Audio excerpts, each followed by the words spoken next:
Hello ji, a very good morning all of you. Am I visible and audible ji? फटाफट से बताएंगे मुझे, क्या मैं विजिबल एंड ऑडिबल हूं?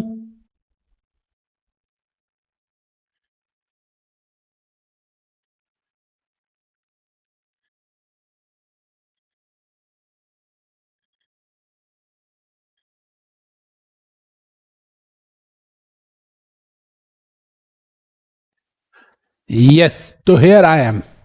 बड़े ध्यान से देखते हैं बेटा। आज की क्लास को पढ़ने से पहले कुछ चीजें बता दूं आपको। हम लोगों ने कॉम्प्रोमाइज अरेंजमेंट एंड अमलगमेशन के 2 पार्ट्स कर लिए थे। आज हमारा थर्ड पार्ट यानी कि थर्ड लेक्चर है। पहले 2 पार्ट्स के अंदर हम लोगों ने पढ़ा सेक्शन नंबर 230 जो कि बात करता था कॉम्प्रोमाइज अरेंजमेंट की, 231 जो कि बात करता था एनसीएलटी की पावर की to supervise, modify and wind up, 232 जो कि मर्जर अमलगमेशन जिसमें रिकंस्ट्रक्शन भी आता था उसकी बात करता था, and reconstruction includes external reconstruction as well as total and partial demerger.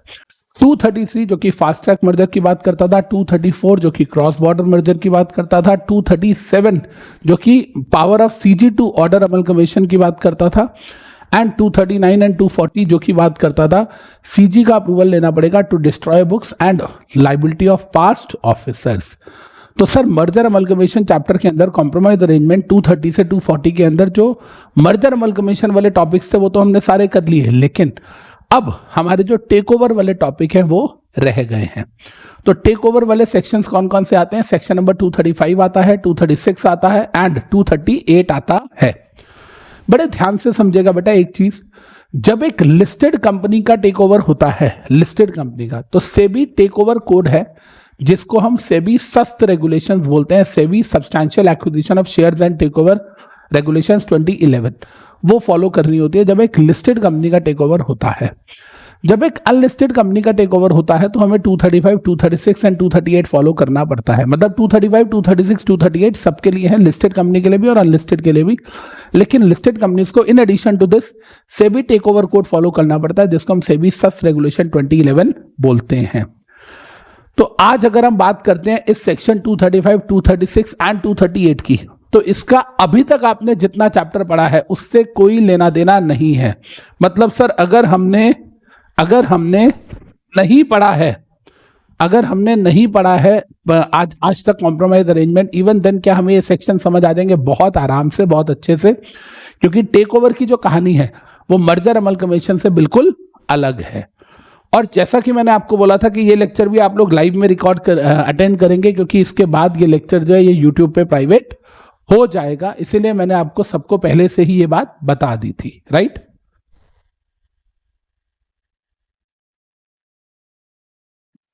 बच्चे इट इज जस्ट लाइक के अगर हम आपके लिए इतनी मेहनत कर रहे हैं और हम आपको प्रायोरिटी दे रहे हैं और हम अपनी बाकी क्लासेस को छोड़ के आपके लिए यूट्यूब पे आ रहे हैं लाइव, तो आपको भी बाकी चीजों को छोड़ के हमें प्रायोरिटी देनी पड़ेगी। It's just like giving priority and respect to each other. That is why ये वाला लेक्चर भी जो लोग लाइव में अटेंड करेंगे वेल एंड गुड, जो लोग नहीं करेंगे it will be made immediately private, right बच्चे? देखिएगा प्लीज ध्यान से, इधर क्या कह रहा है? कह रहा है sir section 235 power to acquire shares of share holders. पहली बात अब देखो वर्ड क्या आ रहा है, एक्विजिशन, पावर टू एक्वायर। अभी तक एक्विजिशन की बात नहीं होती थी, अब बात हो रही है एक्विजिशन की। एक्विजिशन मतलब टेक ओवर, राइट?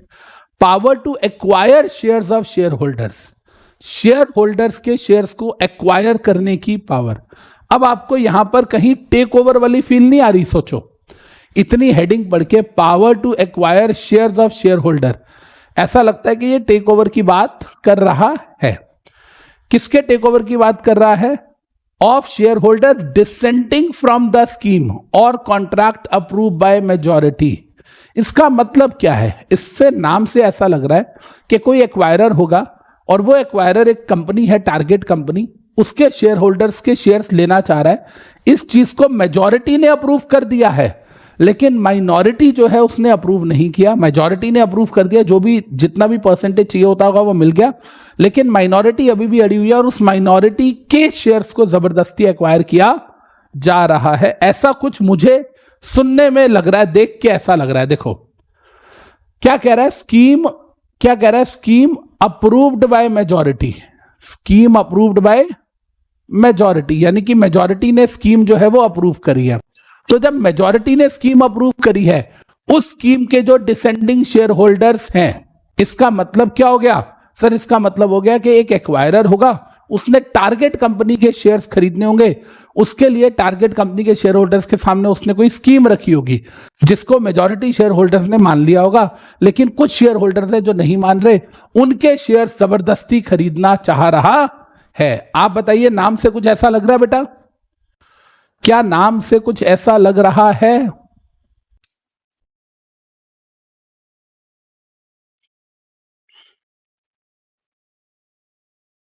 उनके शेयर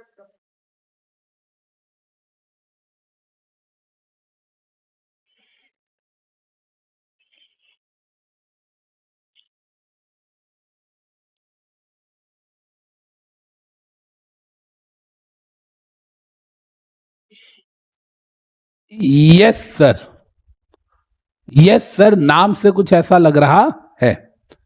अब देखिएगा प्लीज इधर ध्यान से, सेक्शन 235, 236, 238 तीनों इंटरकनेक्टेड है एंड तीनों ही बहुत अलग हैं, मतलब अलग मतलब कॉम्प्रोमाइज अरेंजमेंट से अलग है, एंड तीनों की कहानी जो है थोड़ी सी कॉम्प्लिकेटेड ज्यादा है, और मैं जब आपको पढ़ाऊंगा तो आपके दिमाग में बिल्कुल बैठ जाएगा, लेकिन शर्त है कि पूरा 100% कॉन्सेंट्रेशन यही होना चाहिए इस लेक्चर पे। देखिए कहता है, मैं एक बात बता रहा हूं आपको कि जब हम सेक्शन 235 पढ़ेंगे, जब हम सेक्शन 235 पढ़ेंगे तो 235 को पढ़ते हुए हम साथ में 238 भी देखेंगे, because 235 is always read with 238, 235 is always read with 238, मतलब 235 अलग से नहीं पढ़ा जा सकता, 235 238 के साथ ही पढ़ा जाता है। एंड ऑल्सो टचेस 236, इसका मतलब आप समझ रहे हो कि 235 238 के साथ पढ़ा जाता है एंड 236 को भी टच करता है, जबकि 236 ऑपरेट्स इंडिपेंडेंटली ऑल्सो। क्या ये वैसी सी बात हो रही है कि 232 हमेशा 230 और 231 के साथ पढ़ा जाता है, लेकिन 230 231 इंडिपेंडेंटली भी ऑपरेट करते हैं? तो देखिए ऐसा ही कुछ कह रहा है, 235 हम जब भी पढ़ेंगे तो 238 के साथ पढ़ेंगे एंड वो 236 को भी टच करेगा। 236 हालांकि इंडिपेंडेंटली ऑपरेट हो सकता है and there is no independent operation of 238। इसका मतलब आप समझ रहे हो, 235 एंड 238 एक साथ पढ़े जाएंगे, और जब 235 पढ़ रहे हो तो 236 भी टच होगा, लेकिन 236 जब आप पढ़ रहे हो तो 235 और 236 जब आप पढ़ रहे हो तो 235 और 238 टच होंगे, ऐसा जरूरी नहीं है। इतनी बात समझ आ रही है? 235 के साथ हमेशा 238 पढ़ा जाएगा एंड उसके साथ 236 भी टच होगा। 235 एंड 238 दोनों एक साथ होंगे, 238 कभी भी अलग से नहीं पढ़ा जा सकता, लेकिन 236 जो है वो 235 236 के साथ भी पढ़ा जा सकता है, या 238 जो है उसकी अलग इंडिपेंडेंट ऑपरेशन भी हो सकता है। अब सर इसका मतलब क्या है? चलो आपने ये बता दिया, हमने ये रट लिया, लेकिन इसमें क्या इंटरकनेक्टिविटी है, ये कैसे कैसे ये इंडिपेंडेंटली ऑपरेट नहीं हो सकता? 235 238 एंड 236 तीनों एक ही साथ होंगे, 236 अलग हो सकता है, ये सब आपको कब पता चलेगा? जब हम ये टॉपिक पढ़ लेंगे। ये बेसिक जो है ये कंक्लूजन है, बेसिकली ये हमारा कंक्लूजन है जिस पे हम ड्रॉ, मतलब we will arrive at this conclusion after completing the topic. हमें ये रियलाइज होगा, हाँ अमित सर आप सही कह रहे थे, 235 के साथ 238 पढ़ा जाता है एंड ये 236 को भी टच करता है। 236 अलग से भी हो सकता है, उसमें 235 238 ना हो, ऐसा भी पॉसिबल है, लेकिन ये चीजें कब आएंगी? जब हम आगे पढ़ेंगे। इसीलिए मैंने यहां टिक ना करके क्वेश्चन मार्क लगा दिया है कि अभी हमें ये वाली बात समझ नहीं आई। कब आएगी? जब हम पूरा क्वेश्चन पढ़ लेंगे। अब इधर देखिएगा ध्यान से, क्या कह रहा है? कह रहा है सर इसका क्रक्स क्या है, इस क्वेश्चन का सार क्या निकलेगा? कहता है सार ये निकलेगा कि मेजॉरिटी शेयर होल्डर है वो माइनॉरिटी शेयर होल्डर को स्क्वीज आउट कर रहा है, मतलब कंपनी से जबरदस्ती दबा के बाहर निकाल रहा है, दबोच रहा है उनको, कंपेल कर रहा है माइनॉरिटी शेयर होल्डर्स को टू सेल देयर शेयर्स। क्या यही वाला क्रक्स हमें हेडिंग से लग रहा था? सोचो, क्या यही क्रक्स हमको हेडिंग से लग रहा था? मतलब जब सेक्शन आप पढ़ लोगे तो सेक्शन का निचोड़ ये आएगा कि मेजॉरिटी शेयर होल्डर जो है वो माइनॉरिटी शेयर होल्डर के साथ जबरदस्ती कर रहे हैं। तो यहां क्या कह रहा है? Power to acquire shares of share holders. Power है, किसकी पावर है? मेजॉरिटी शेयर होल्डर की, एक्वायरर की। To acquire share of share holders, कौन से शेयर होल्डर्स? जो डिसेंडिंग है, फ्रॉम द स्कीम और कॉन्ट्रैक्ट अप्रूव बाय मेजॉरिटी, मतलब टारगेट कंपनी के सामने वाली कंपनी के मेजॉरिटी शेयर होल्डर्स ने एक स्कीम को अप्रूव कर दिया, लेकिन अभी भी माइनॉरिटी है जो ऑब्जेक्शन कर रहे हैं। उन माइनॉरिटी को जबरदस्ती फोर्सफुली एक्वायर करने की कोशिश कर रहा है majority share holder, acquirer, right. यहां देखो मैं क्या बोल रहा हूं, सुनिएगा ध्यान से। मैं यहां कह रहा हूं सेक्शन 235 जो है वो बात करता है एक्वायरर कंपनी की और टारगेट कंपनी की। इसका मतलब क्या हुआ कि जब हम 235 पढ़ेंगे तो दोनों कंपनी होंगी, एक्वायरर भी कंपनी है और टारगेट भी कंपनी है।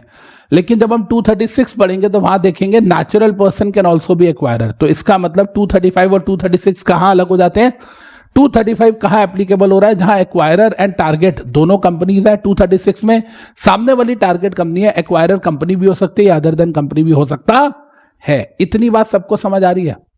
मैंने अभी आपको ये अंदर वाली बात नहीं बताई, मैंने आपको ये कुछ नहीं बताया। मैंने सिर्फ अभी क्या बताया कि सेक्शन 235 और 236 में क्या डिमार्केशन हो जाती है।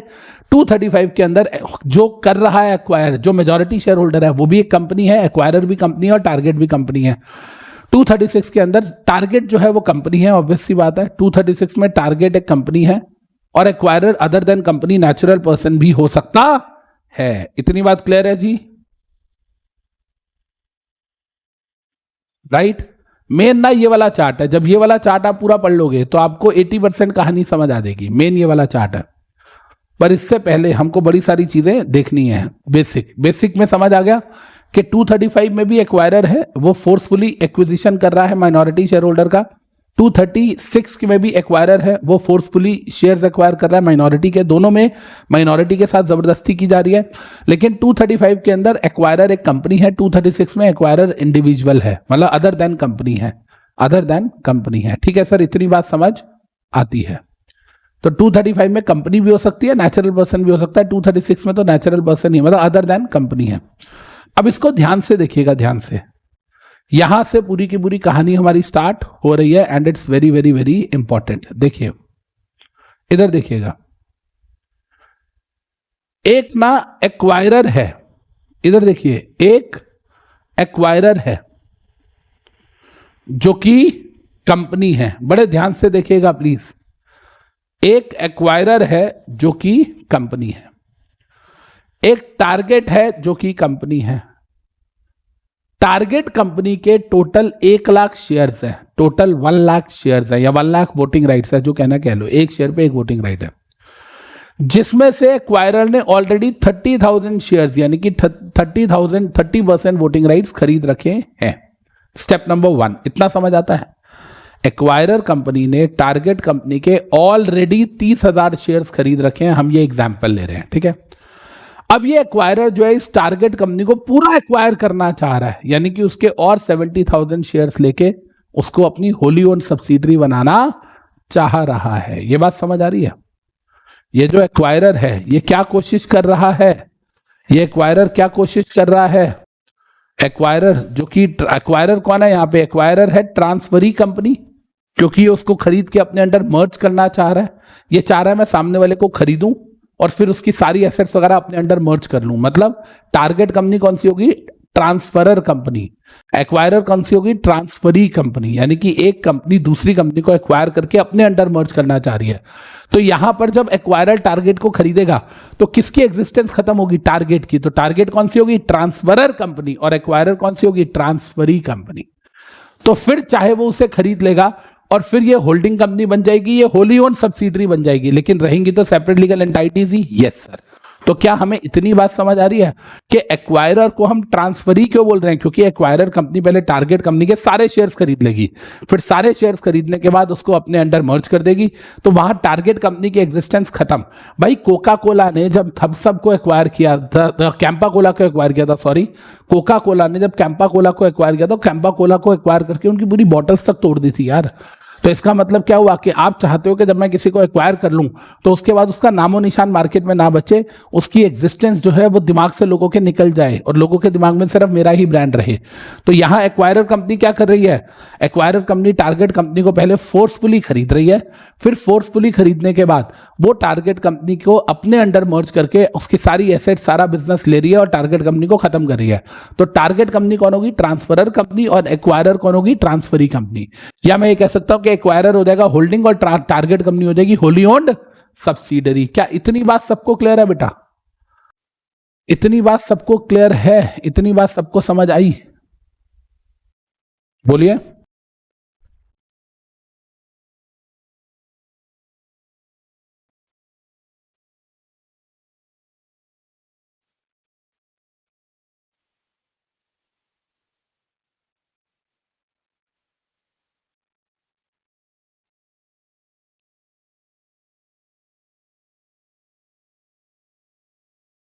बोलो जी, डन?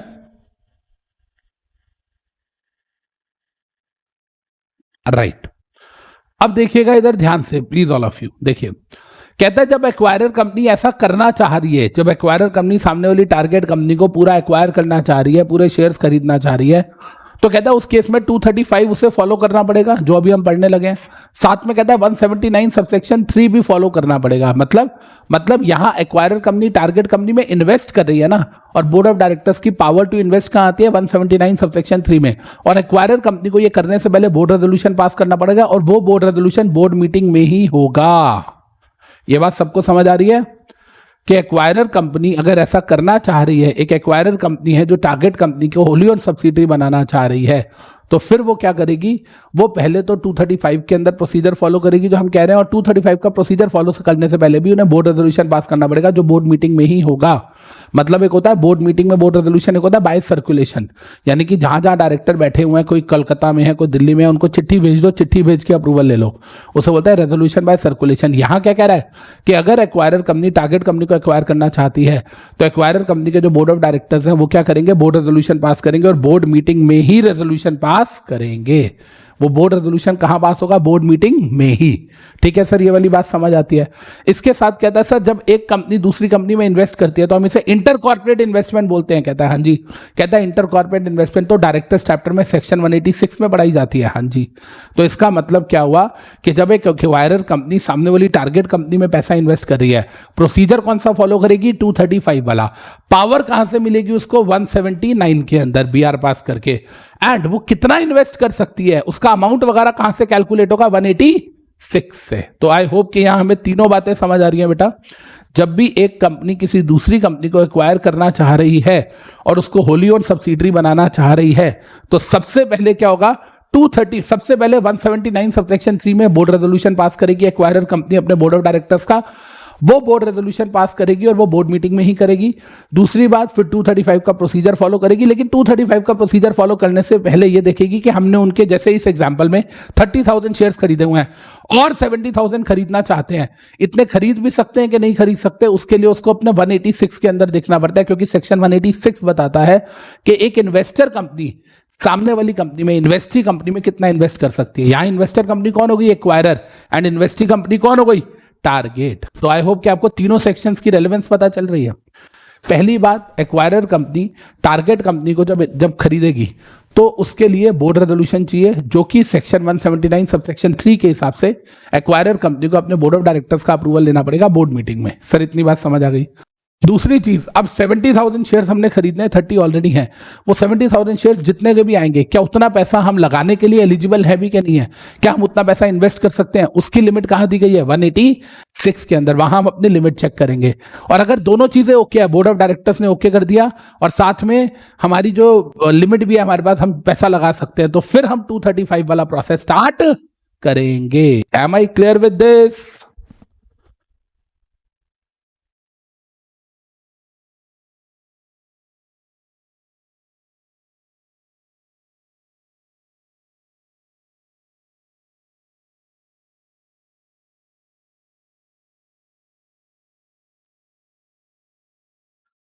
एक्वायरर कंपनी यहां पर प्रोसेस शुरू करने से पहले बोर्ड ऑफ डायरेक्टर्स का अप्रूवल लेगी, कहां पर 179 सबसेक्शन 3 में बोर्ड मीटिंग में।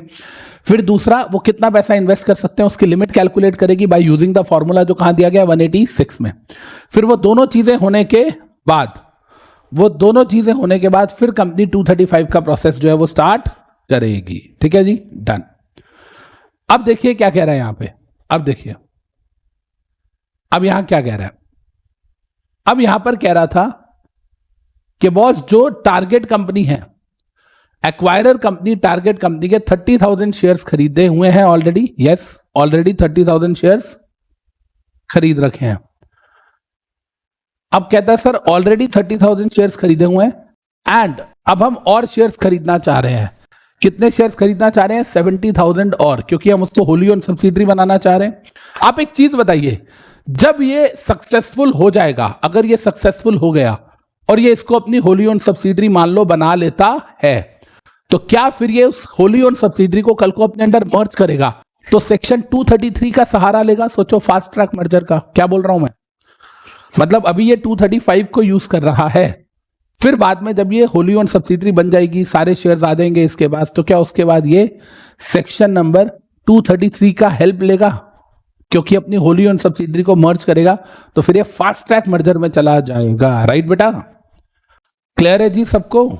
यस सर, इतनी बात हमको समझ आती है। अब देखिएगा ध्यान से क्या कह रहा है।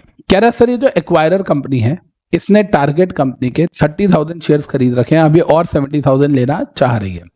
तो सबसे पहले ये क्या करेगी, एक नोटिस बनाएगी CAA 15 में, जो मेंबर्स को देगी। किसके मेंबर्स को? टारगेट कंपनी के मेंबर्स को। जो टारगेट कंपनी के शेयर होल्डर्स हैं, इन शेयर होल्डर्स को देने के लिए CAA 15 में एक नोटिस बनाएगी। लेकिन ये जो नोटिस बनाएगी, ये नोटिस पहले क्या करेगी? पहले ROC को देगी। ये नोटिस पहले ROC को देगी। तो देखो, सबसे पहले नोटिस बनाया CAA 15 में और ROC को दिया। मैंने ना आपको एक बात बोली थी, ये नोटिस बनेगा CAA 15 में, पहले ROC के पास जाएगा, फिर ROC के बाद टारगेट कंपनी के शेयर होल्डर्स के पास जाएगा। अब सुनिएगा ध्यान से, ये जो नोटिस है, ये नोटिस बनता है सेक्शन 238 में। मतलब सेक्शन 238 बोलता है कि नोटिस बनेगा CAA 15 में। इसलिए मैंने आपको यहां पर बोला था कि 235 इज ऑलवेज रेड विद 238। ये बात मैंने आपको बोली थी। क्यों बोली थी, समझ आई? 235 इज ऑलवेज रेड विद 238, ये बात मैंने क्यों बोली थी? क्योंकि 235 का प्रोसीजर स्टार्ट होता है नोटिस से। वो वाला नोटिस दिया जाता है 238 में, इसलिए 235 कभी 238 के बिना हो ही नहीं सकता। क्योंकि 235 के प्रोसीजर में जो नोटिस जाना है सबसे पहले ROC को और टारगेट कंपनी के शेयर होल्डर्स को, वो जाना ही 238 के अंदर है। इसलिए मैंने यहां लिखा था there is no independent operation of 238। क्यों बोला था? आपको अब लॉजिक समझ आ गया कि भाई 238 के अंदर नोटिस है और वो नोटिस 235 के लिए दिया जा रहा है, तो 238 इज ऑलवेज रेड विद 235। कितने लोगों को ये बात समझ आई? बोलो जी।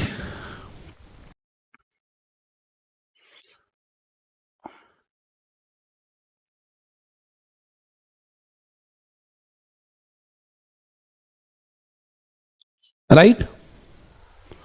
तो अब देखिए बेटा इधर ध्यान से। तो acquirer company step number 1 already 30,000 shares hold कर रही थी। स्टेप नंबर 2 अब और शेयर्स लेना चाहती थी, तो CAA 15 के अंदर सेक्शन 238 के हिसाब से नोटिस बनाया और नोटिस बना के ROC को दे दिया। ठीक है, अब ये नोटिस जो है इन्होंने फाइनली स्टेप नंबर 3 में शेयर होल्डर्स को दिया। शेयर होल्डर्स को दिया नोटिस इन CAA 15। उसमें ऑफर प्राइस दिया कि हम इतने प्राइस में शेयर्स लेना चाह रहे हैं। कितने शेयर्स लेना चाह रहे हैं? 70,000 शेयर्स। हम कंपनी के 70,000 शेयर्स लेना चाह रहे हैं एंड किस प्राइस पे लेना चाह रहे हैं वो हमने प्रॉपर एक नोटिस बना के शेयर होल्डर्स को दे दिया। ठीक है, अब यहां ध्यान से देखिएगा क्या कहता है। कहता है मान लो कंपनी के 100 शेयर होल्डर्स थे। मैं एग्जांपल ले रहा हूं कि कंपनी के 100 शेयर होल्डर्स थे जिनके पास 70,000 शेयर्स हैं। कंपनी के 100 मेंबर्स हैं जिनके पास 70,000 शेयर्स हैं। उनमें से मैं ये मान रहा हूं कि एग्जाम्पल ले रहा हूं, कहता है लॉ बोलता है कि उनमें से जितने शेयर होल्डर्स हैं, उनके पास जितने शेयर्स हैं, कितने शेयर होल्डर्स हैं? 100। उनके शेयर्स कितने हैं? 70,000।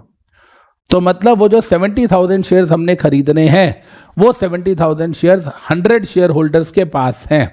अब वो जो 100 शेयर होल्डर्स हैं, उनको जब हमने नोटिस दिया CAA 15 में जब अपनी ऑफर दी तो कहता है सर वो ऑफर, वो जो स्कीम हमने दी, ये जो ऑफर हमने दी, यानी कि हमने ये एक स्कीम बना के दी कि हम आपसे इतने शेयर्स लेना चाह रहे हैं आपकी कंपनी के और हम उसके बदले में आपको इतना पैसा देना चाह रहे हैं। अगर ये वाली स्कीम उतने लोग हां कर देते हैं जिनके पास 90% शेयर्स हैं, तो हम मानेंगे कि एक्वायरर जो है वो आगे फर्दर प्रोसीजर चला सकता है। क्या मतलब हुआ इसका? At least members holding 9/10 of the shares. अब देखो 70,000 का 9/10 कितना हुआ, 90% कितना हुआ, 63,000 शेयर्स। तो जब हमने 70,000 शेयर्स के शेयर होल्डर्स को, जो कि इन नंबर 100 है, 100 लोगों के पास 70,000 शेयर्स हैं, उन 100 लोगों को जब हमने ऑफर दी तो उसमें से 8 लोग जिनके पास 63,000 शेयर्स थे उन्होंने यस कर दिया। समझ आ रही है बात? 8 लोग जिनके पास 63,000 शेयर्स थे उनकी यस चाहिए।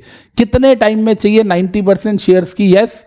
इन 4 मंथ्स। यानी कि जब हमने ऑफर दी, तो जब हमने CAA 15 शेयर होल्डर्स को दिया तो वहां से 4 महीने तक वो ऑफर ओपन रहेगी। 4 महीने के अंदर अंदर कम से कम 90% शेयर्स की, उतने लोगों का जिनके पास 90% शेयर्स है, उनकी कॉन्सेंट आ जानी चाहिए। इतनी बात हमें समझ आई? तो इस एग्जांपल में मैंने क्या लिया हुआ है कि 100 शेयर होल्डर्स हैं जिनके पास 70,000 शेयर्स हैं, जिसमें से 8 शेयर होल्डर्स के पास 63,000 शेयर्स हैं एंड 92 शेयर होल्डर्स के पास 7,000 शेयर्स हैं। तो मैंने ये माना है कि भाई अगर हमें यस चाहिए तो कितने लोगों की, एज पर लॉ कितने लोगों की यस चाहिए? 90% की। मतलब 90% ऑफ 100 कैलकुलेट नहीं करेंगे, इन नंबर नहीं देखेंगे, उतने शेयर होल्डर्स जिनके पास 90% ऑफ दी शेयर्स हैं। रिमेनिंग शेयर 70,000 थे, उसका 90% कितना हो गया? 63,000 शेयर्स। उतने लोगों की कंसेंट चाहिए जिनके पास 63,000 शेयर्स हैं, और वो कितने थे? टोटल 8 थे। तो उनकी कंसेंट हमने ली, और वो कंसेंट कितने महीने में ली हमने? 4 महीने के अंदर अंदर। तो 4 मंथ्स के अंदर अंदर उनकी कंसेंट आएगी, तो फिर हम नेक्स्ट स्टेप पे जाएंगे। यहां मैं मान रहा हूं कि हमें 63,000 शेयर्स की हां चाहिए थी, तो 8 लोगों ने हां कर दी जिनके 63,000 शेयर्स हैं, 92 लोगों ने मान लो ना कर दी जिनके 7,000 शेयर्स हैं। तो मैक्सिमम जो ना करने वाले हैं वो कितने होने चाहिए? 1/10 होने चाहिए मैक्सिमम। तो इसका मतलब वो ना करने वाले मैक्सिमम कितने बन गए? 7,000 शेयर्स वाले लोग। तो 92 लोग जिनके 7,000 शेयर्स है उन्होंने ना कर दिया, 8 लोग जिनके 63,000 शेयर्स है उन्होंने हाँ कर दिया। अब कंपनी नेक्स्ट स्टेप की तरफ मूव ऑन करेगी। यहां तक सबको बात क्लियर है जी?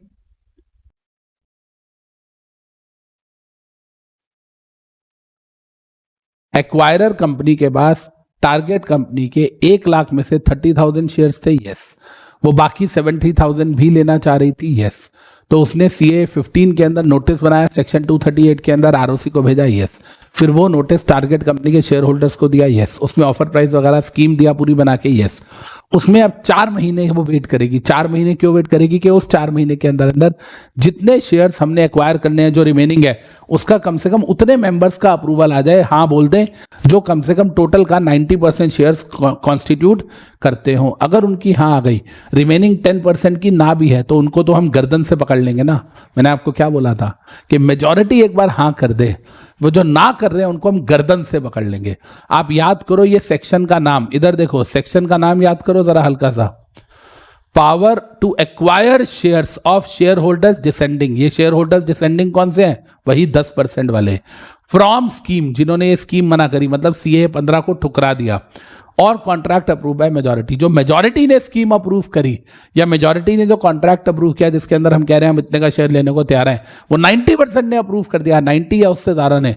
लेकिन ये 10% है जो मुझे मेरी गेम खेलने नहीं दे रहे, इनको मैं जबरदस्ती फोर्सफुली एक्वायर कर सकता हूं। यही सेक्शन 235 है।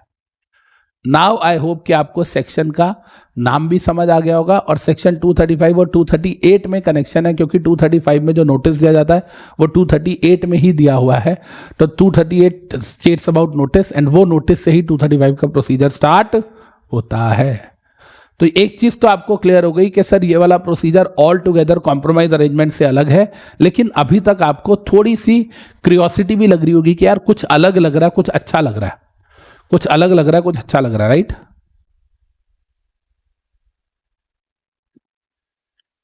अब क्या होगा, ध्यान से देखिए। अब एक्वायरर कंपनी क्या करेगी, लॉ में क्या लिखा हुआ है, इन नेक्स्ट 2 months, यानी कि 4 महीने खत्म होने के बाद अगले 2 महीने, पहले तो 4 महीने आपने वेट किया, तो वो 4 महीने खत्म होने के बाद अगले 2 महीने, यानी कि हम अब 5th and 6th मंथ पे आ गए, ठीक है जी। In next 2 months company may give second notice to any dissenting share holders in CAA 14। मतलब 4 महीने खत्म, पहले हम देखेंगे कि क्या 4 महीने में 90% लोगों ने हाँ कर दी। हाँ, अगर 90% शेयर्स वालों ने हाँ कर दी तो ही हम स्टेप नंबर 5 के लिए एलिजिबल है, वरना है ही नहीं। वहां मान लो फॉर एग्जांपल के 70,000 शेयर्स में से जो अप्रूवल आया था वो 60,000 शेयर्स का आया था, उतने लोगों ने हाँ करी थी जिनके 60,000 शेयर्स हैं, 10,000 ने हाँ नहीं करी थी, तो फिर 9/10 आया ही नहीं हमारे पास, नहीं, तो फिर हम ये वाला 5th स्टेप कर ही नहीं पाएंगे, फिर हम उतने शेयर्स लेके बस चुप हो जाएंगे, कहानी खत्म हो जाएगी यहाँ पे। मतलब अगर हमारे पास 30,000 शेयर्स हैं, 30,000 शेयर्स हैं और 70,000 पब्लिक के पास हैं, उन 70,000 का 90% अगर यहाँ अप्रूव होता है, 63,000 शेयर्स हमारे पास आते हैं, तो हम ये स्टेप नंबर 5 पे आएंगे। नहीं तो 30,000 हमारे पास पहले थे एंड 60,000 हमारे पास आ गए, अभी 70 में से 60, टोटल 90 हो गए, लेकिन हमें 70 का 90 यानी कि 63 नहीं मिला, 60 मिला है, तो फिर अब हम इस सेक्शन में आगे मूव ऑन कर ही नहीं पाएंगे, यानी कि हम वो फोर्सफुली लोगों का गला दबा ही नहीं पाएंगे। उसके लिए तो जो पब्लिक शेयर्स हैं उसका 90% हाँ होना चाहिए, तो 70 में से 63 का हाँ हुआ, तो फिर हम ये वाला जबरदस्ती गला दबाने वाला नोटिस भेज सकते हैं, CAA 14 वाला सेकेंड नोटिस, अदरवाइज हम नहीं भेज पाएंगे। ये बात सबको क्लियर है बेटा?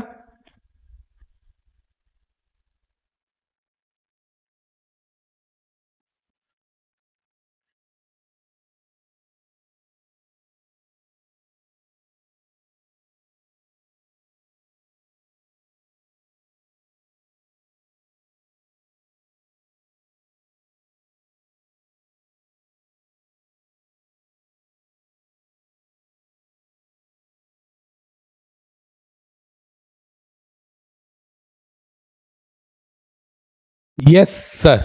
अब देखिए क्या कह रहा है, अब देखिए, in next 2 months company may give second notice to any dissenting share holders. अब आप मेरे को लॉजिकली बताना, लॉजिकली यहां लॉ में चाहे मे लिखा है, लेकिन आप एक्वायरर कंपनी के CS हो, आप क्या बोलोगे? 30 हमारे पास पहले थे, 63 हमारे पास और आ गए, हमारे पास हो गए 93। तो क्या आप मे करोगे या आप शैल करना चाहोगे? सोचो मैं क्या बोल रहा हूं, आप मे करोगे या आप शैल करना चाहोगे? लॉ में चाहे मे लिखा है, मैं तो चाहूंगा कि भाई इस मे को शैल करा जाए, यानी कि नोटिस भेज दिया जाए। सोचो हाँ या ना, मैं तो चाहूंगा कि नोटिस भेज दिया जाए। तो लॉ में चाहे मे लिखा है, लेकिन मैं इस मे को मे ना मान के क्या मानूंगा अपने लिए, अपनी कंपनी के लिए शैल। मैं तो कंपनी के मालिक को बोलूंगा कि मालिक आप नोटिस दो ही दो, पक्का दो, उनका गला दबा दो अच्छे से। और जब मैं बोलूंगा गला दबाओ, तो जो सेकंड नोटिस हम दे रहे हैं जो CAA 14 में आ रहा है, अब इधर देख लो सर, ये CAA 14 में क्यों आ रहा है, मतलब पहले 15 फिर 14 उल्टा क्यों चल रहा है? ओ भाई, CAA 15 पहले इसलिए आया था क्योंकि वो 238 के अंदर था। सेक्शन वाइज चलते हैं ना फॉर्म, आपको पता है कंपनी लॉ में सेक्शन वाइज फॉर्म चलते हैं। 235 सेक्शन पहले आया एंड 238 सेक्शन नंबरिंग में बाद में आ रहा है। तो 235 में CAA 14 दिया हुआ, 238 में CAA 15। लेकिन जब हम फाइल करते हैं तो उल्टा करते हैं ना, पहला नोटिस जो है 238 के हिसाब से जाता है तो CAA 15 में जाता है, दूसरा नोटिस जो है CAA 14 में जाता है। ये बात आपको कोई नहीं बताएगा, कोई इंटरप्रेट भी नहीं करेगा इतना। तो हमें समझ आ रही है ये बात कि पहला नोटिस CAA 15 में गया होगा क्योंकि वो 238 सेक्शन के हिसाब से गया। दूसरा नोटिस जो है स्क्वीज आउट नोटिस, वो CAA 14 में गया क्योंकि वो सेक्शन 235 के हिसाब से गया। लेकिन अब यहां क्या कह रहा है? कह रहा है कि आप नोटिस भेज सकते हो अगर वो 90% वाली कंडीशन फुलफिल हो गई, 70,000 में से 63,000 शेयर्स के शेयर होल्डर्स ने हाँ कर दिया, तो फिर कहता है कि आप नोटिस भेज सकते हो to any of the dissenting share holders. अब मेरा एक सवाल है, लॉ में चाहे यहां एनी लिखा है, लेकिन पता नहीं क्यों मुझे ऐसा लगता है कि मैं इस मे को शैल और इस एनी को ऑल मानूंगा अगर मैं कंपनी का कंपनी सेक्रेटरी हूं। तो मैं बोलूंगा मालिक अब 93,000 शेयर्स हमारे हाथ में आ गए, रिमेनिंग 7,000 के लिए नोटिस भेजो ही भेजो और सबको भेजो, उन 92 शेयर होल्डर्स को जिनके 7,000 शेयर्स हैं, जिन्होंने मना किया, सबको भेजो। सोचो हाँ या ना? तो मैं तो चाहूंगा कि मैं सबको भेजूं और नोटिस पक्का ही भेजूं, पक्का। इस नोटिस का मतलब मैं मे को शेल पढ़ना चाहूंगा और एनी को ऑल पढ़ना चाहूंगा, राइट। और इस नोटिस को मैं क्या बोल रहा हूं, स्क्वीज आउट नोटिस। अब इसका लीगल इंपैक्ट क्या होगा, इसका लीगल इफेक्ट क्या होगा? लीगल इफेक्ट यह है कि एक्वायरर कंपनी इज एंटाइटल्ड हूं मैं नोटिस भेजने के लिए। क्या मैं एंटाइटल्ड हूं 92 लोगों को जिनके 7000 शेयर्स है नोटिस भेजने के लिए? Yes. And bound to acquire shares, उन 92 के जब शेयर्स आएंगे, वो 7000 शेयर्स में से भी मान लो अब कुछ लोग मेल्ट आउट हो जाएंगे, कह रहे तो जबरदस्ती कर रहा है, लेने ही लेने पड़ेंगे। अब जितने भी लोगों के शेयर्स आएंगे मुझे वो खरीदने पड़ेंगे। समझ आ रही है बात?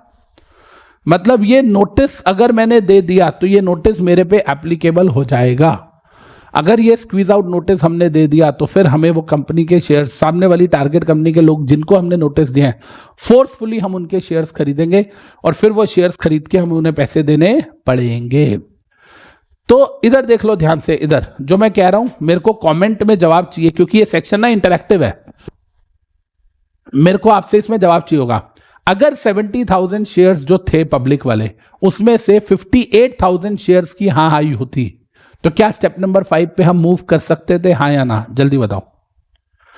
अगर 70,000 शेयर्स में से 58,000 शेयर्स की हाँ आई होती तो क्या हम स्टेप नंबर 5 पे मूव कर सकते थे? जल्दी बताओ।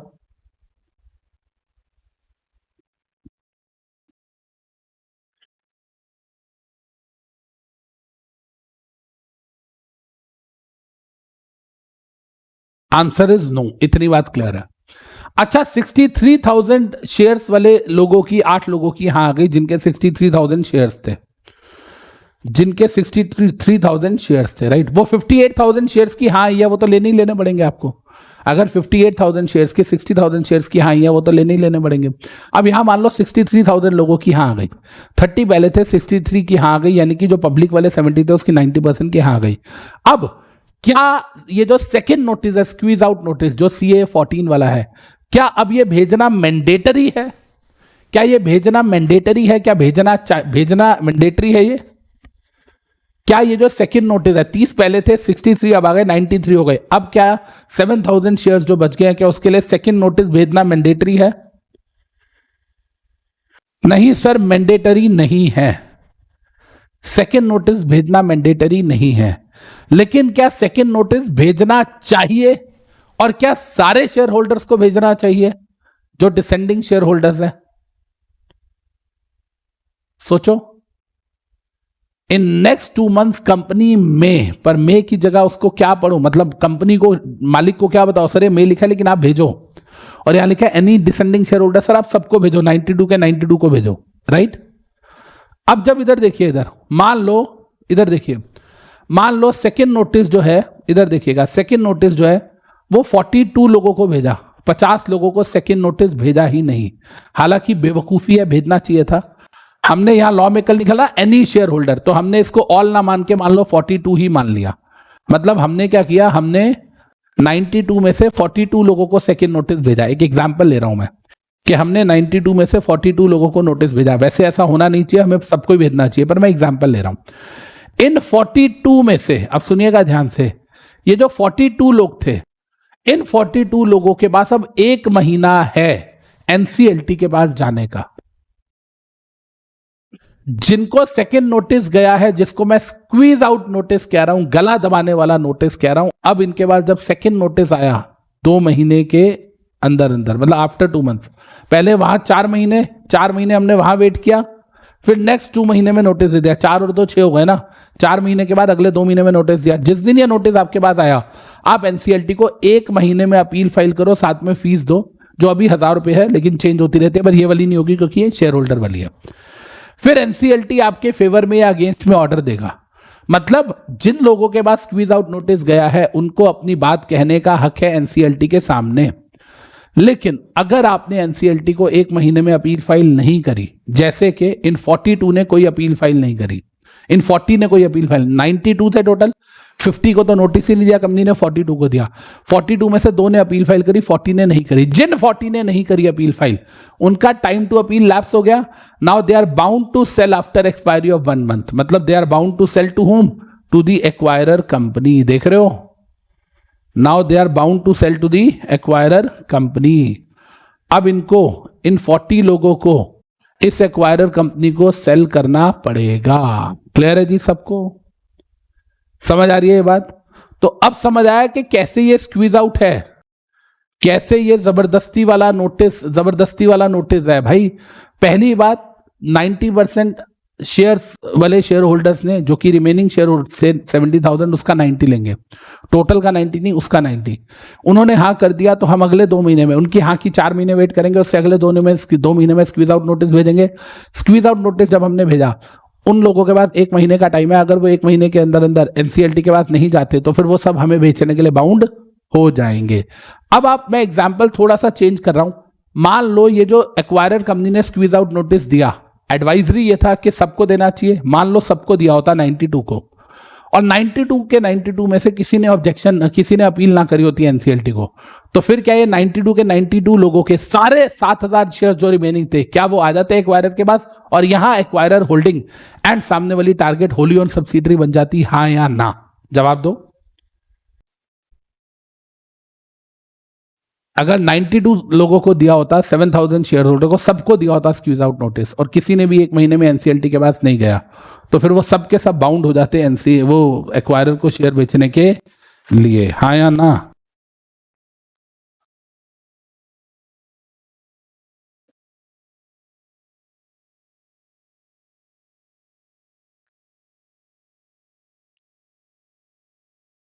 ठीक है जी, डन? Yes sir. तो फिर हम कहते हैं कि भाई सामने वाले को होली ओन सब्सिडरी बनाने का प्रोसेस हो गया।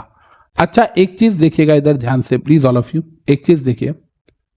जब हम यहां बात कर रहे थे कि 100 शेयर होल्डर थे जिनके 70,000 शेयर्स थे, हमको क्या चाहिए था? 63,000, उतने लोगों का अप्रूवल जिनके पास 63,000 शेयर्स हैं। तो ये मैंने एक नोट डाला हुआ है नीचे, देखो ठीक डाला हुआ है, number of shares is material, number of members holding such shares is immaterial. सही कह रहा हूं कि जब हम वो 90% की बात कर रहे हैं तो नंबर ऑफ मेंबर्स का 90% नहीं चाहिए, 100 में से 90 का हाँ नहीं चाहिए, हाँ तो हमें उन लोगों का चाहिए जिनके शेयर्स 90% है। यानी कि अगर 8 लोगों ने भी 63,000 शेयर्स होल्ड किए हुए हैं तो हम मानेंगे कि 100 में से 8 लोगों ने हाँ बोला, पर हम मानेंगे कि अप्रूवल पास हो गया, मेजॉरिटी ने स्कीम ओके कर दी। क्यों? क्योंकि यहां पर नंबर ऑफ शेयर्स मैटर कर रहे हैं, number of share holders matter नहीं कर रहे। क्लियर है जी? क्लियर है जी सबको? डन? तो यस सर, इतनी बात हमको समझ आ गई। ठीक है जी। स्नेहा जी जो है ना, स्नेहा जी वो अपनी कहानी में जी रही हैं। सर जिन्होंने हाँ बोला था बाद में वो ना करना चाहें तो क्या शादी के लिए लड़का देख रहे हो क्या? कि मम्मी अच्छा ठीक है एंगेजमेंट करा दो, फिर वो नहीं मम्मा बन नहीं रही मेरी, बड़ा तंग कर रहा है, शादी नहीं करनी मुझे, क्या चल क्या रहे? हाँ करके ना करना मतलब क्या मजाक चल रहा है यहाँ पे? कमाल हो यार, कंपनी लॉ पढ़ रहे हो, जेल जाने की बातें हो रही है, एक्वायर करना चाह रहे हो कंपनी को, यहाँ हाँ ना की गेम थोड़ी चल रही है यार। कभी तो बचपने से बाहर आओ, कभी तो बचपने से बाहर आओ। आपके पास एक कंपनी का शेयर है, वो शेयर है 200 रुपए का, एक्वायरर कहता है मैं 280 में लेने को तैयार हूं, आपने हाँ कर दी, उसके बाद ना कैसे कर सकते हो यार? फिर वही वाली बात, ऐसे तो स्पेशल रेजोल्यूशन पास हो रहा है किसी चीज का, सर हाँ कर दिया बाद में ना कर सकते हैं? Board of directors board resolution pass कर रहे हैं, एक डायरेक्टर ने हाँ कर दिया ना कर सकते हैं, कैसी सी बात कर रहे हो यार? थोड़ा मेच्योरिटी के साथ डील करो, कंपनी लॉ पढ़ रहे हो यार, राइट? ठीक है जी। अब इधर देखिए ध्यान से, अब प्रैक्टिकली देखा जाए तो भाई ये 92 के 92 को नोटिस जाना चाहिए, और ये 92 के 92 जो है इनमें से कोई ऑब्जेक्शन करे तो एनसीएलटी क्या बोलेगा वो देखा जाएगा, लेकिन जनरली इनमें से कोई ऑब्जेक्शन करने वाला है नहीं, एंड सारे के सारे 92 के 92 शेयर होल्डर्स के 7,000 शेयर्स भी एक्वायरर के पास आ जाएंगे, राइट? सारे के सारे शेयर होल्डर्स के 70,000 शेयर्स आ जाएंगे। और जब अब यहां पर एक बच्चा और है आराधना नाम का, ये बच्चा कह रहा है कि सर अगर 25% तो पब्लिक शेयर होल्डिंग होती है ना, लिस्टेड कंपनी में होती है ना, वो लिस्टेड कंपनी में, और जब आप किसी के सारे शेयर्स ले लेते हो, अगर तो ये अनलिस्टेड कंपनी है तो कोई दिक्कत ही नहीं, और अगर ये लिस्टेड थी तो आप उसके 75% से ज्यादा लेके उसे डीलिस्ट करवा देते हो ना, फिर ये डीलिस्ट हो जाएगी। अगर ये अनलिस्टेड कंपनी है फिर तो कोई दिक्कत है नहीं, लिस्टेड है तो फिर एक्वायरर इसे डीलिस्ट करवाएगा, ऑब्वियस सी बात है ना? चलें आगे, बोलो जी।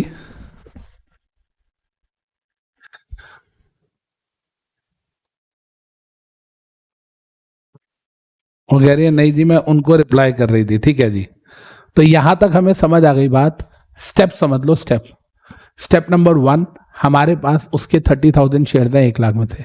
स्टेप नंबर 2, हम आरओसी के पास गए, आरओसी के पास जाके हमने सीए 15 में नोटिस दिया।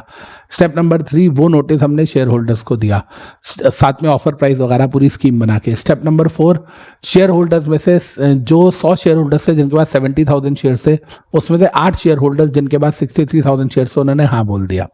उन्होंने हाँ बोल दिया तो अब हम स्क्वीज आउट नोटिस पे जाएंगे। स्क्वीज आउट नोटिस लॉ कहता है we may give and to any of the share holder, हम तो सबको देंगे नोटिस और देंगे ही देंगे। हमने 92 को दे दिया, वो 92 में से किसी ने ऑब्जेक्शन नहीं किया एनसीएलटी को, या किया तो एनसीएलटी ने उन्हें चुप करा दिया। इस केस के अंदर वो सारे के सारे शेयर्स हमारे पास आ जाएंगे और वो कंपनी हमारी होली ओन सब्सिडरी बन जाएगी। Done, right.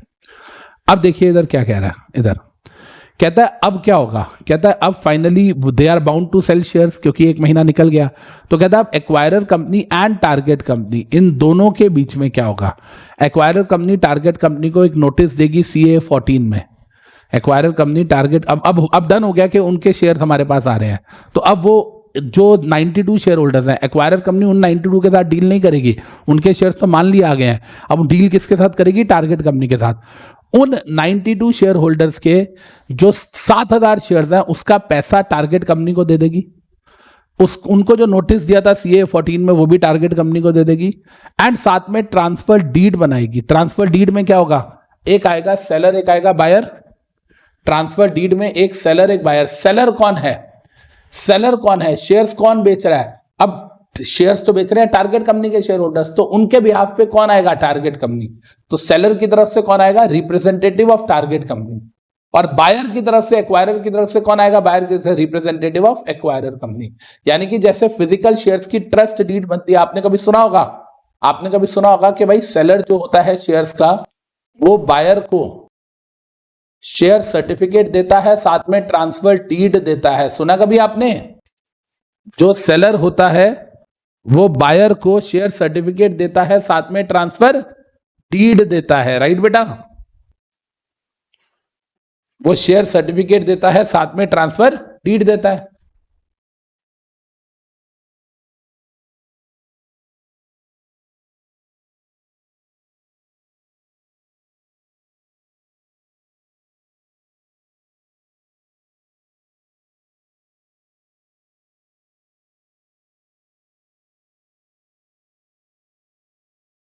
राइट, अब देखिए मैंने माइक नीचे किया तो मैं चेक कर रहा था, आवाज एकदम क्लियर आ रही है। अब देखिए, तो अब क्या होगा, अब यहां पर सेलर कौन हो गया, टारगेट कंपनी। बायर कौन हो गया, एक्वायरर कंपनी। अब शेयर सर्टिफिकेट्स देंगे उनको, नए शेयर सर्टिफिकेट बना के, और साथ में ट्रांसफर डीड वगैरह देंगे। और सेलर जो है बायर, मतलब बायर जो है सेलर को, यानी कि एक्वायरर कंपनी टारगेट कंपनी को पैसे दे देगी। एक्वायरर कंपनी टारगेट कंपनी को कंसीडरेशन दे देगी। यानी कि एक्वायरर कंपनी की ड्यूटी नहीं है शेयर होल्डर्स को पैसा देना, वो उनके बिहाफ पे पैसा किसके पास पकड़ा देगी, वो उनके बिहाफ पे पैसा पकड़ा देगी टारगेट कंपनी को। टारगेट कंपनी अपने आप देगी अपने शेयर होल्डर्स को। टारगेट कंपनी की ड्यूटी है वो अपने आप अपने शेयर होल्डर्स को पैसा देगी। राइट, यस सर, इतनी बात समझ आई। अब क्या होगा देखिए, अब जब पैसा आ गया, जब मतलब एक्वायरर ने टारगेट कंपनी के साथ ट्रांसफर डीड वगैरह को एग्जीक्यूट कर लिया, अब वो ट्रांसफर डीड वगैरह को एग्जीक्यूट कर लिया, पैसा वैसा सब टारगेट कंपनी के पास चला गया। अब टारगेट कंपनी क्या करेगी देखिए, अब टारगेट कंपनी उस पैसे का उसका क्या करेगी, सबसे पहले तो डिसेंडिंग शेयर होल्डर्स के पास जो शेयर सर्टिफिकेट था उसे कैंसिल कर देगी। मतलब उनको बोलेगी तुम्हारा 1 महीना निकल गया था, तुमने ऑब्जेक्शन किया नहीं था, तो वो डीम्ड सेल मानी गई, तुम्हारे बिहाफ पे पैसा हमने ले लिया। अब जो तुम्हारे पास शेयर सर्टिफिकेट है वो रद्दी है, जो तुम्हारे पास शेयर सर्टिफिकेट है वो रद्दी है, उसकी कोई वैल्यू नहीं है। इतनी बात समझ आई, तुम्हारे पास जो शेयर सर्टिफिकेट है वो रद्दी है, अब उसकी कोई वैल्यू नहीं है, हमने उसे कैंसिल कर दिया है। कैंसिल करके नए शेयर सर्टिफिकेट हमने एक्वायरर के नाम पे दे दिए हैं, वो तो मैंने आपको ऊपर ही बता दिया कि नए शेयर सर्टिफिकेट दे देगी। एंड रजिस्टर में वो मेंबर्स का नाम काट के एक्वायरर कंपनी का नाम लिख देगी। मतलब वो 7000, क्योंकि हर कंपनी का रजिस्टर ऑफ मेंबर होता है, तो टारगेट कंपनी का भी रजिस्टर ऑफ मेंबर है, जहां वो 92 लोगों का नाम था उसकी जगह वहां क्या लिख देगी, एक्वायरर कंपनी। तो इतनी बात हमें समझ आई कि टारगेट कंपनी उनके शेयर्स को कैंसिल कर देगी, नए शेयर सर्टिफिकेट इनको प्रिंट करके दे देगी, और साथ में अपने रजिस्टर ऑफ मेंबर में 92 लोगों का नाम काट के एक्वायरर कंपनी का नाम लिख देगी as a member for the such 7000 shares. अब यहां ये मत बोल देना सर वो 60,000 शेयर्स का 63,000 शेयर्स का नाम नहीं आएगा, वो तो 4 महीने पहले आ गया ना, वो तो तभी आ गया था जब अप्रूवल था। ये रिमेनिंग 7000 का नाम भी अब आ जाएगा। इसका मतलब क्या हुआ, टारगेट कंपनी के पास पैसे आ चुके हैं, टारगेट कंपनी ने लोगों को सर्टिफिकेट कैंसिल किया, नया सर्टिफिकेट एक्वायरर को दे दिया और साथ में रजिस्टर ऑफ मेंबर्स में भी एक्वायरर का नाम लिख दिया। लेकिन इसका मतलब एक्वायरर जो है वो मेंबर बन गया, आज के बाद वोटिंग राइट डिविडेंड सब एक्वायरर को मिलेगा। अब यहां क्या होगा, अब यहां जो टारगेट कंपनी है ना वो लोगों को इंटीमेट करेगी 1 महीने के अंदर अंदर कि भाई आपका पैसा ले लो, जरा आपका पैसा ले लो, और ये पैसा अलग से एक अकाउंट में जमा करा देगी, अलग से एक अकाउंट में जमा करा देगी। इस अकाउंट को हम एस्क्रो अकाउंट बोलते हैं। क्या बोलते हैं, एस्क्रो अकाउंट। एस्क्रो अकाउंट की खास बात क्या होती है, एस्क्रो अकाउंट में पैसा किसी और का होता है और कंट्रोल कोई और करता है, ऐसे अकाउंट को बोलते हैं एस्क्रो अकाउंट। ये एस्क्रो अकाउंट खुलवाया किसने है, टारगेट कंपनी ने। पैसा किसके पास है, टारगेट कंपनी के पास, लेकिन वो पैसा है किसका, शेयर होल्डर्स का। तो मतलब वो इंटीमेट कर देगी कि तुम्हारा पैसा अकाउंट में पड़ा है, वो अकाउंट खुलवा लेगी, और फिर उसके बाद 60 दिनों के अंदर अंदर पेमेंट जब ये आई थी यहां से 1 महीने में इंटीमेट किया, और 60 डेज के अंदर अंदर, ये 1 मंथ प्लस 60 डेज 90 डेज नहीं है, जब ये वाली डील हुई थी ना, जब ये सारी चीजें हुई थी, तो यहां से 1 मंथ के अंदर अंदर इन्होंने बताया होगा, और वहीं से 2 मंथ्स के अंदर अंदर इन्होंने पैसे लोगों के अकाउंट में दे दिए होंगे। सिंपल सी कहानी है, सिंपल सी कहानी है सर, राइट बच्चे, सिंपल कहानी है। तो अगर मैं इसको स्टेप बाय स्टेप बात करूं, अगर मैं इसकी स्टेप बाय स्टेप बात करूं तो क्या हमें अच्छे से समझ आई कहानी। स्टेप बाय स्टेप अगर मैं बात करूं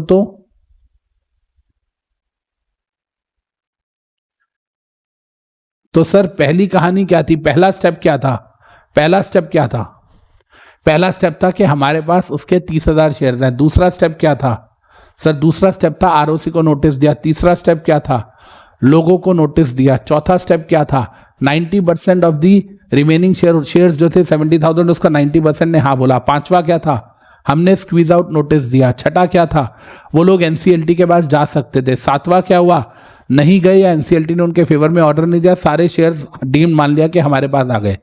आठवां क्या हुआ, हमारे और टारगेट कंपनी के बीच में एक कॉन्ट्रैक्ट हो गया जिसके अंदर हमने उनके पैसे दे दिए, साथ में शेयर सर्टिफिकेट वगैरह सब हमने ले लिया। पॉइंट नंबर 9 क्या हुआ, कंपनी ने उनके डिसेंडिंग शेयर होल्डर्स के शेयर्स कैंसिल किए, हमें देके हमारा नाम रजिस्टर ऑफ मेंबर में डाल दिया। 10th क्या किया, अपने डिसेंडिंग शेयर होल्डर्स को 1 महीने में बताया। 11th अकाउंट में पैसे डाले। 12th अगले 60 डेज के अंदर अंदर, मतलब जब वो डीड हमारी साइन हुई थी वहां से 1 महीने में इंटीमेट किया होगा और वहां से 60 डेज के अंदर अंदर पेमेंट कर दी होगी। एंड मुबारक हो, हमने सामने वाली कंपनी को प्यार से जितने शेयर्स मिले ठीक है, लेकिन बाकियों का गला हमने दबा दिया। लेकिन वो गला तभी दबा सकते थे जब 70,000 का 90% हमारे पास आया हो। अगर 58,000 आया होता, 60 आया होता, लेस देन 63 आया होता, तो फिर हम ये आगे गला दबाने वाली कहानी पे चल ही नहीं सकते थे। Am I clear with this? Yes sir. अब यहां इस केस के अंदर कंपनी जो है वो 235 में ही पूरा प्रोसीजर फॉलो कर लिया, 236 इसको टच करने की जरूरत ही नहीं पड़ी। सोचो क्या इस पूरी कहानी में कंपनी ने 236 टच किया? सोचो क्या इस पूरी कहानी में कंपनी ने 236 टच किया? सर जी, जिनको नोटिस नहीं गया उनके शेयर्स एक्वायर नहीं कर सकते, नहीं कर सकते। इसलिए कह रहा हूं नोटिस सबको देना चाहिए था, इसलिए कह रहा हूं नोटिस सबको देना चाहिए था। कुछ को छोड़ दिया तो आपकी खुद की बेवकूफी है, नोटिस सबको देना चाहिए। What happens if NCLT gives order in favor of descending shareholders?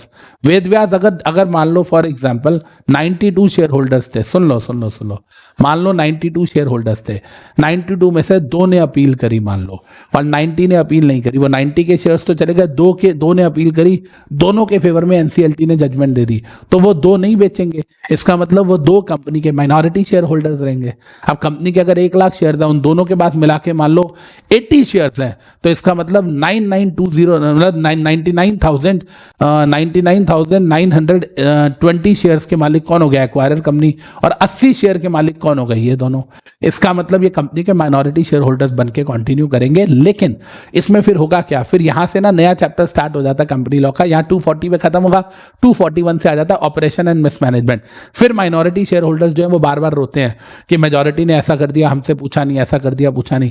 क्योंकि भाई 1 लाख शेयर्स हैं, 1 लाख में से 99,920 एक्वायरर के पास है, ये दो शेयर होल्डर्स के पास मिला के 80 शेयर है। कोई भी रेजोल्यूशन पास करना है वो अपने आप कर सकते हैं, चाहे बीआरओ, ओआरओ, एसआरओ, इनकी जरूरत ही नहीं है। फिर ये बार बार रो पिट के कहां जाएंगे, एनसीएलटी के पास, क्या कि हमारे साथ गलत हो गया। और वो गलत हो गया के लिए कौन सा चैप्टर है, चैप्टर नंबर 16 है कंपनी लॉ का, जिसका नाम है ऑपरेशन एंड मिसमैनेजमेंट, जिसको हम आने वाली क्लासेस में पढ़ेंगे। इतनी बात समझ आई?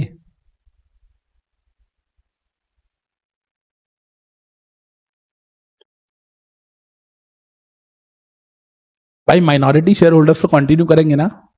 अगर मान लो कंपनी ने 50 लोगों को दिया ही नहीं था ऑफर, वो 50 भी कौन है, माइनॉरिटी शेयर होल्डर है।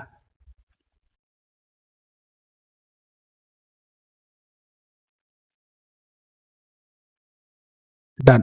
तो जो मैं कहना चाह रहा था, पहले वो सुन लो जो मैं कहना चाह रहा था। मैं ये कहना चाह रहा था कि यहां सेक्शन 235 जो है, इधर सुनिए, मैं ये कहना चाह रहा था कि यहां सेक्शन 235 जो है, जैसा मैंने कहा था इट इज रेड विद 238, तो ये तो हो गया प्रूफ। ऑल्सो टचेस 236, इसका मतलब क्या है, मैंने यार रेड विद नहीं लिखा था, रेड विद नहीं लिखा था, इसका मतलब क्या था कि कई केसेस में ये टच करेगा और कई केसेस में टच नहीं करेगा। तो जहां मैंने अभी आपको दिखाया इसके अंदर वो टच नहीं कर रहा है, राइट? ओके,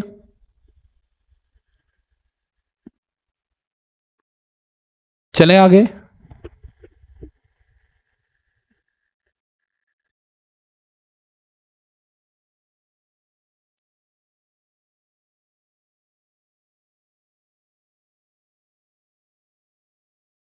यहां तक बेटा 100% क्लैरिटी है, एक बार देख लो पूरे चार्ट को अच्छे से देख लो, ये वाली स्लाइड के जो आपके पास है, क्योंकि अगर यहां कोई डाउट रह गया तो आगे वाला क्वेश्चन बिल्कुल समझ नहीं आएगा। अच्छी तरह देख लो इसको, मैंने आपको 5-7 बार रिवाइज करा दिया, सारे स्टेप बोल बोल के रिवाइज करा दिए, सब कुछ करा दिया, बट एक बार ढंग से देख लो 2 मिनट लगा के।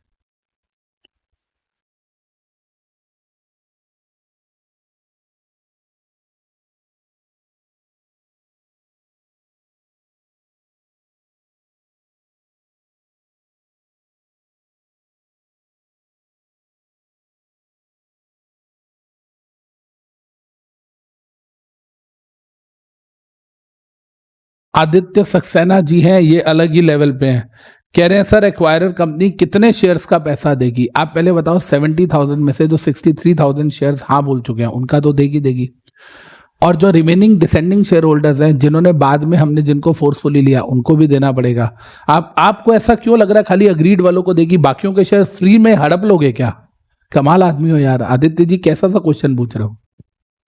आदित्य जी का क्वेश्चन क्या है, सर कंपनी ने जब पेमेंट करनी है तो 70,000 शेयर्स की करनी है या 63,000 शेयर्स की करेगी सिर्फ? क्यों भाई, क्यों? अंधेर नगरी थोड़ी है। और वो 63 को आप इस 7 से कंपेयर क्यों कर रहे हो? उस 63 के साथ तो ऑलरेडी आपकी ट्रांजेक्शन हो चुकी है, वो 63 के साथ तो आपकी वैसी पेमेंट वगैरह हो चुकी है, और 63 के साथ आपने डायरेक्ट डील करी होगी, उन्होंने आपको शेयर टेंडर करे होंगे, आपने उनके अकाउंट में सीधा पैसे दिए होंगे। ये जो पूरी कहानी है बात की 63 के बाद की, वो तो सिर्फ उन 7,000 शेयर्स की चल रही है, राइट? मतलब ऐसा सवाल आपके दिमाग में भी कैसे आ सकता है कि सर क्या उन 7,000 शेयर्स के लोगों को पैसे नहीं मिलेंगे? Come on. चलें बेटा आगे।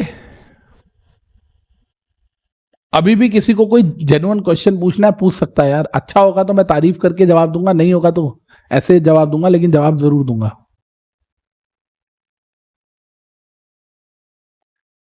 चले जी आगे, डन। अब बड़े ध्यान से देखिएगा प्लीज इधर, ऑल ऑफ यू। अब यहां ना मैं कुछ केसेस बता रहा हूं आपको जो कि बहुत इंपॉर्टेंट है। एक एग्जाम्पल दे रहा हूं बेटा, इधर देखिएगा प्लीज ध्यान से, इधर देखिएगा ध्यान से प्लीज ऑल ऑफ यू। ये बच्चे पता नहीं क्यों चार्ट चार्ट बोल रहे हैं, भाई आपके पास ऑलरेडी ये सारे चार्ट्स हैं, ऑलरेडी मैंने इसके प्रिंट आउट्स आपको निकालने को बोले हुए हैं, दिए हुए हैं, क्यों टाइम पास कर रहे हो यार? अब इधर देखिए ध्यान से, इधर ये वाली केस स्टडी देखिए, it's very very very important. इधर देखिए, मान लेते हैं कि कंपनी के पास, एक्वायरर के पास ऑलरेडी 30,000 शेयर्स थे। तो जब 30,000 शेयर्स थे तो 70,000 के लिए ऑफर दिया था CAA 15 के अंदर। उसमें से 49,000 ने हां बोल दिया था, 49,000 ने हां बोल दिया था एंड 21,000 ने ना बोल दिया था। तो जिन्होंने हां बोला उनके शेयर्स तो आपको एक्सेप्ट करने पड़ेंगे। तो 30,000 के शेयर्स आपके पास थे, 49,000 और आ गए, तो आपके पास 79,000 शेयर्स हो गए थे। तो जब 79,000 शेयर्स हो गए तो आप होल्डिंग एंड सब्सिडरी के रिलेशन में तो आ गए थे। हालांकि holding and Holi own subsidiary नहीं आ पाए, क्योंकि होल्डिंग सब्सिडरी तो तब होता है जब आधे से ज्यादा शेयर्स हो। तो 1 लाख में से जैसे ही 50,000 एक शेयर थे, आप होल्डिंग बन गए। आपके पास 30 पहले थे, 49 यहां आ गए थे, 79 हो गए। होल्डी ओन सब्सिडरी तो नहीं बने, लेकिन सामने वाले को सब्सिडरी बना लिया। और इस केस के अंदर आप CAA 14 भी नहीं दे सकते। सही कह रहा हूं मैं, बोलो?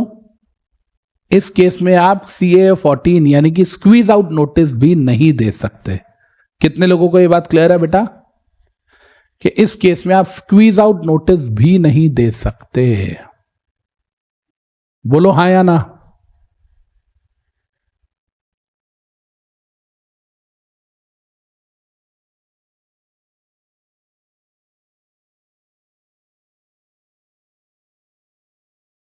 राइट? अच्छा एक बात बताओ, सुनो इधर देखो, इधर 30,000 शेयर्स हमारे पास पहले थे, 60,000 शेयर्स हमारे पास आ गए 235 सेक्शन के अंदर, टोटल हो गए 90,000। सोच के जवाब देना कि क्या हम स्क्वीज आउट नोटिस दे सकते हैं, हां या ना? क्या हम स्क्वीज आउट नोटिस दे सकते हैं, हां या ना? इस केस में क्या हम स्क्वीज आउट नोटिस दे सकते हैं, हां या ना? 30,000 हमारे पास पहले थे, 60,000 हमारे पास और आ गए आउट ऑफ 70, टोटल हो गए 90,000, 90% हो गए। क्या हम स्क्वीज आउट नोटिस दे सकते हैं इस केस में, यस और नो?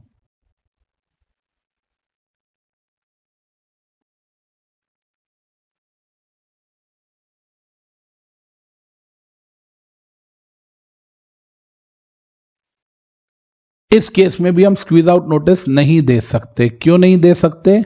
क्योंकि स्क्वीज आउट नोटिस के लिए 70 में से 63 आना जरूरी था। ठीक है सर, डन। अच्छा, 30,000 शेयर्स हमारे पास थे और हमारे पास 65,000 और आ गए, यानी कि टोटल 95,000 हो गए। क्या हम स्क्वीज आउट नोटिस दे सकते हैं? आंसर इज यस जी, बिल्कुल देना भी चाहिए, देना भी चाहिए। हाँ या ना?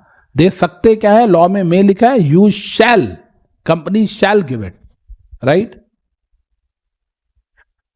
30 पहले थे, 65 हो गया, 95 हो गया, तो देना चाहिए। मिस मत करो ये अपॉर्चुनिटी, मिस मत करो ये अपॉर्चुनिटी, देना चाहिए। ठीक है जी?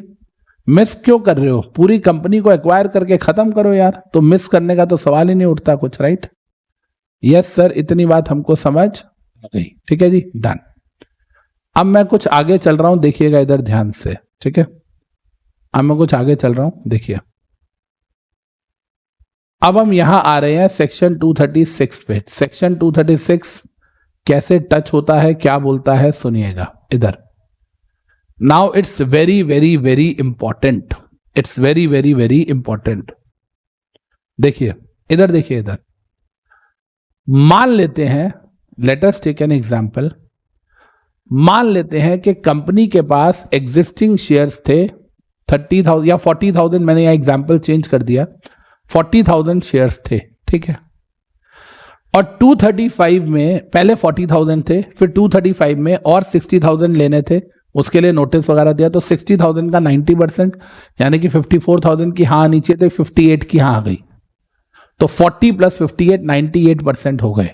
या हमारे वाले एग्जाम्पल में बोले तो 30,000 शेयर्स थे एंड साथ में 63,000 और आ गए, 90% आ गए, टोटल हो गए 93,000 शेयर्स। 7,000 शेयर्स रह गए थे जिनको स्क्वीज आउट नोटिस देना चाहिए था, या यहाँ 40 + 58 हो गए 98, 2,000 शेयर्स रह गए जिनको स्क्वीज आउट नोटिस देना चाहिए था, लेकिन कंपनी ने 235 में स्क्वीज आउट नोटिस दिया ही नहीं। क्या ऐसा हो सकता है? क्या ऐसा हो सकता है? सपना जी कह रही है सर कोई क्यों मिस करेगा, कोई क्यों स्क्वीज आउट नोटिस नहीं देगा? अगर कोई अमित वोरा सर से नहीं पढ़ा और उसको इतनी नॉलेज ही नहीं है तो वो क्या करेगा? मिस ही करेगा ना।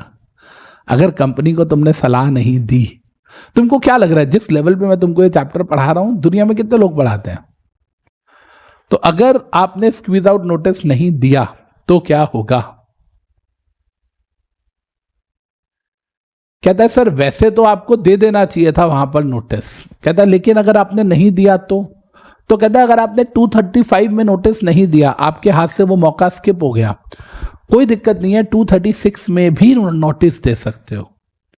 235 से अगर आपके हाथ से वो मौका निकल गया तो आप 236 में भी दे सकते हो, लेकिन जब आप 236 में दोगे तो यहां पर एक प्रॉब्लम क्या है कि ये जबरदस्ती वाला गला दबाने वाला नहीं है।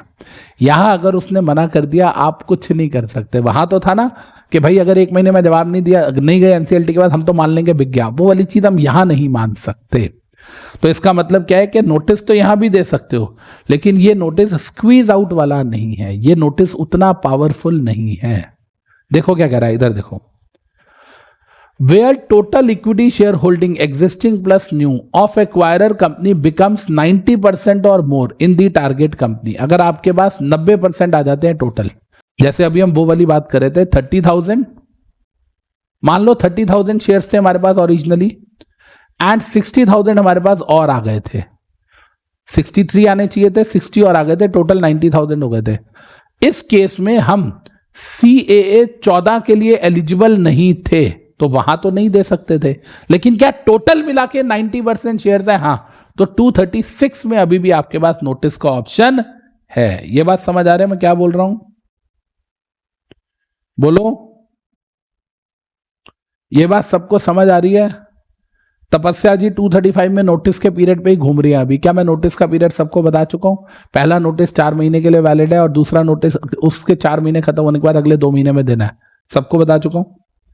अब इधर देखिए बेटा ध्यान से, अगर आपके पास 30,000 शेयर्स पहले थे, 70,000 शेयर्स का 90% आपने लेना था, 60 आया था, तो आपके पास टोटल तो 90 हो गए, लेकिन उस सेक्शन में 70 का 90 नहीं आया था, देयरफॉर आप वहां स्क्वीज आउट नोटिस नहीं दे सकते थे। लेकिन अभी भी आपके अंदर का अरमान है कि आपको इस कंपनी को पूरा एक्वायर करना है, तो 236 को अब आप फॉलो कर सकते हैं। क्या यहां 235 के साथ साथ हम 236 पे मूव ऑन कर रहे हैं? देखो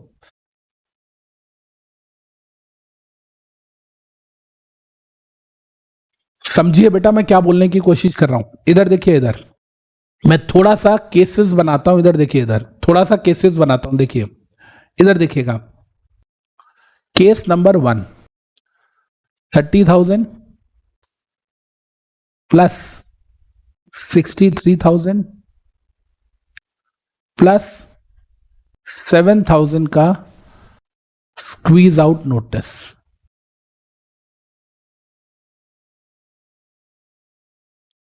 total 1 lakh, wholly owned subsidiary. Section कौन कौन से लगे यहां पे? 238 प्लस 235। कितने लोगों को यह बात पूरी क्लियर है? कितने लोगों को यह बात पूरी क्लियर है? मैं क्यों इस पे इतना टाइम लगा रहा हूं बार बार? क्योंकि आगे जाके मिक्स हो जाएगा सब कुछ, इसीलिए आपके दिमाग में बिठाना चाह रहा हूं।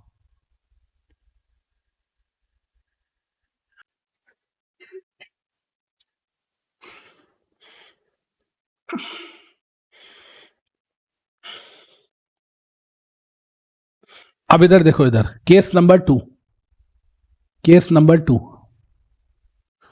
30,000 shares plus 60,000 shares, 90,000 shares, subsidiary company, helpless as cannot give squeeze out notice under section 235। बोलो, ये बात सबको समझ आई? क्या ये वाली बात सबको समझ आई? 30,000 शेयर्स लिए थे, फिर 70,000 में से 90% का अप्रूवल आना था, आया नहीं। 60,000 शेयर्स का आया 63 की जगह, टोटल मिला के 90 हो गए, लेकिन हम हेल्पलेस हो गए under section 235। Helpless as can not give squeeze out notice under 235। But section 236 is available. Section 236 available है। क्यों अवेलेबल है? क्योंकि सेक्शन 236 की लैंग्वेज देखो क्या थी। लैंग्वेज देखो, लैंग्वेज सेक्शन 236 की लैंग्वेज देखिए क्या है। देखिए, where total equity share holding, total existing plus new. Existing कितनी थी? 30, न्यू कितनी थी? 60, टोटल हो गई 90। Where total equity share holding existing plus new of acquirer company becomes 90% और more in the target company. Acquirer company ने target company में 90% या उससे ज्यादा ले लिए, and the shares are registered in the name of acquirer, but the notice is not given to all or some of the descending shareholders। उसमें notice नहीं दिया, या दिया नहीं या दे सकते नहीं थे, एक ही बात है। यहां दे ही नहीं सकते थे ना भाई, इस केस में तो नोटिस दे ही नहीं सकते थे, तो नोटिस नहीं दिया तो भी 236 वाला रास्ता एक और अवेलेबल है। कितने लोगों को बात समझ आ रही है?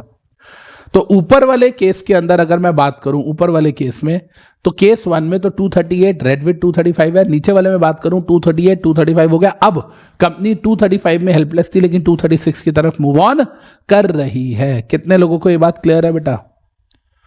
I hope I am clear कि अब कंपनी 236 की तरफ मूव ऑन कर सकती है।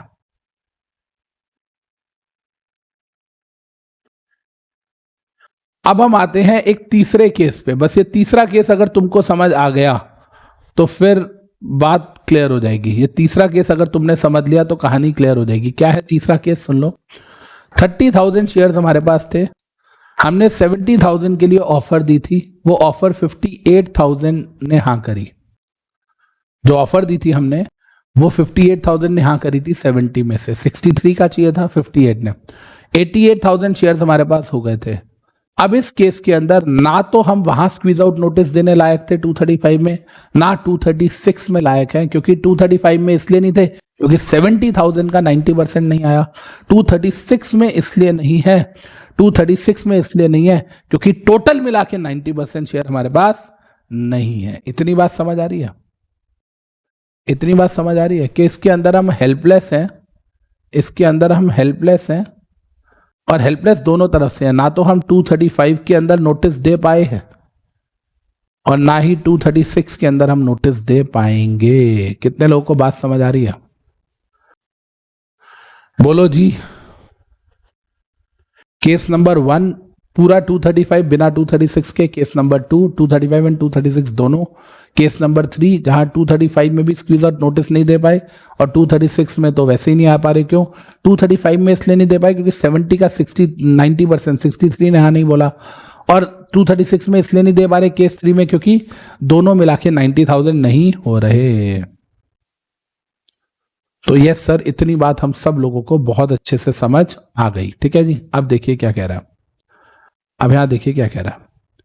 कह रहा है अब इस केस में अगर आप वहां नोटिस नहीं दिया था आपने या नहीं दे पा रहे थे, कह रहा कोई दिक्कत नहीं है, आप सेपरेट बैंक अकाउंट खुलवाओ। अगर 90% शेयर्स आपके पास हैं, acquirer company shall notify the target company of their intention to acquire the remaining shares. You shall मतलब अगर आपके पास 90% शेयर्स हैं किसी कंपनी के तो आपको अपनी इंटेंशन जाहिर करनी पड़ेगी।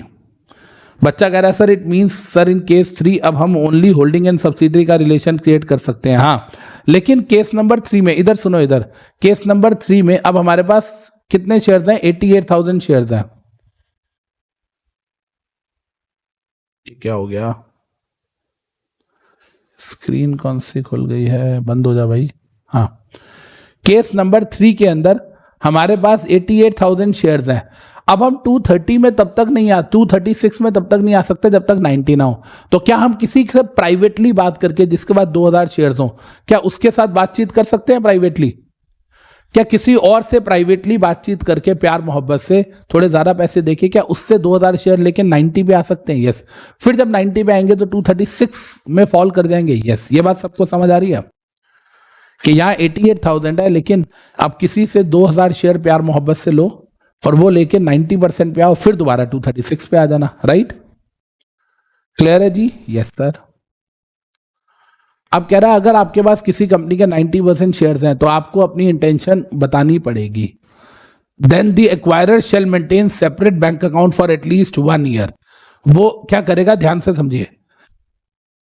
अगर आपके पास किसी कंपनी का 90% या उससे ज्यादा शेयर है तो आपको सामने वाली कंपनी को बताना पड़ेगा कि आप उसे होली ओन सब्सिडरी बनाना चाह रहे हो, और आप जितने शेयर्स रिमेनिंग है, मान लो आपके पास जैसे यहाँ था 40 प्लस 58 98 थे, या यहां पर था जैसे 90% थे, तो अब आप क्या करो, 10,000 शेयर जो यहाँ रिमेनिंग है, या यहाँ जो 2000 शेयर्स रिमेनिंग है, उनके पैसे एक एस्क्रो अकाउंट खुलवा के टारगेट कंपनी के कंट्रोल में दे दो और बोलो कि मैं तुम्हारी कंपनी को खरीदना चाह रहा हूं, मतलब जो रिमेनिंग शेयर होल्डर्स है मैं उन्हें खरीदना चाह रहा हूं। लेकिन अब यहां पर फर्क क्या है, सुनो।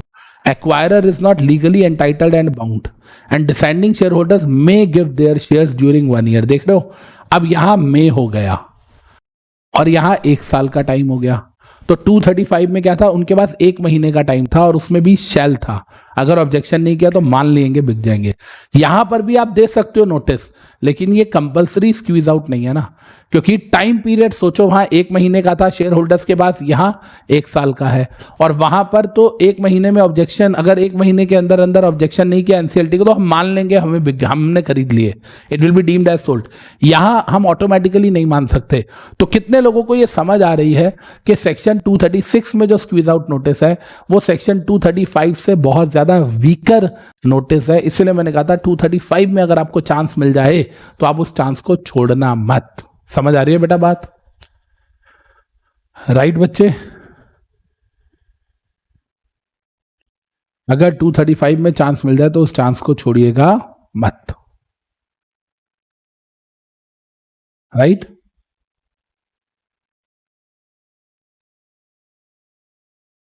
अब इधर देखिए, इधर मैं आपसे कुछ एग्जाम्पल्स पूछ रहा हूं, देखिए कुछ केसेस हैं आपसे पूछ रहा हूं, देखिएगा इधर। आप लोग मुझे जवाब देंगे, ठीक है? आप लोग जवाब देंगे।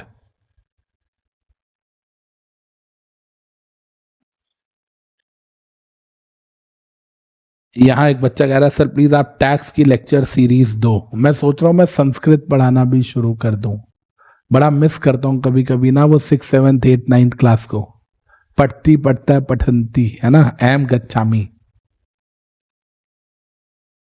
बच्चा बोला मजाक कर रहे हो, शुरू किसने किया?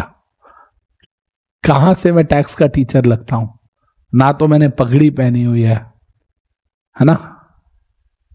टैक्स तो आजकल ज्यादातर सरदार टीचर पढ़ाते हैं पूरे इंडिया में। अब इधर देखिएगा ध्यान से प्लीज। एक्वायरर कंपनी ने टारगेट कंपनी के एग्जिस्टिंग शेयर्स ले रखे हैं 20%। उसके बाद इनको रिमेनिंग 80% भी लेने की चुल थी कि हम तो रिमेनिंग 80% भी लेंगे, और रिमेनिंग 80% लेने की बात थी तो कंसेंटिंग मेंबर्स थे 80 का 9/10 यानी कि 72%।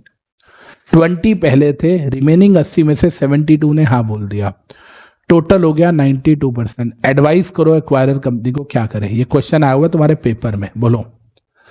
एग्जिस्टिंग होल्डिंग है 20%, कंसेंटिंग मेंबर्स हैं रिमेनिंग 80% का 90% यानी कि 72, टोटल आ गए 92% शेयर्स पे। एडवाइस करो इसमें कंपनी को क्या करे। एडवाइस ये करूंगा स्क्वीज आउट नोटिस दो रिमेनिंग 8% शेयर होल्डर्स को और 235 में स्वीप मारो। कितने लोग कहते हैं सही कह रहे हो? 235 में स्वीप मारो।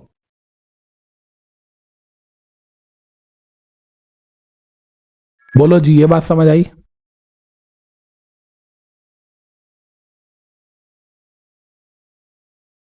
यही बोलूंगा ना इसमें, 235 में स्वीप मारो।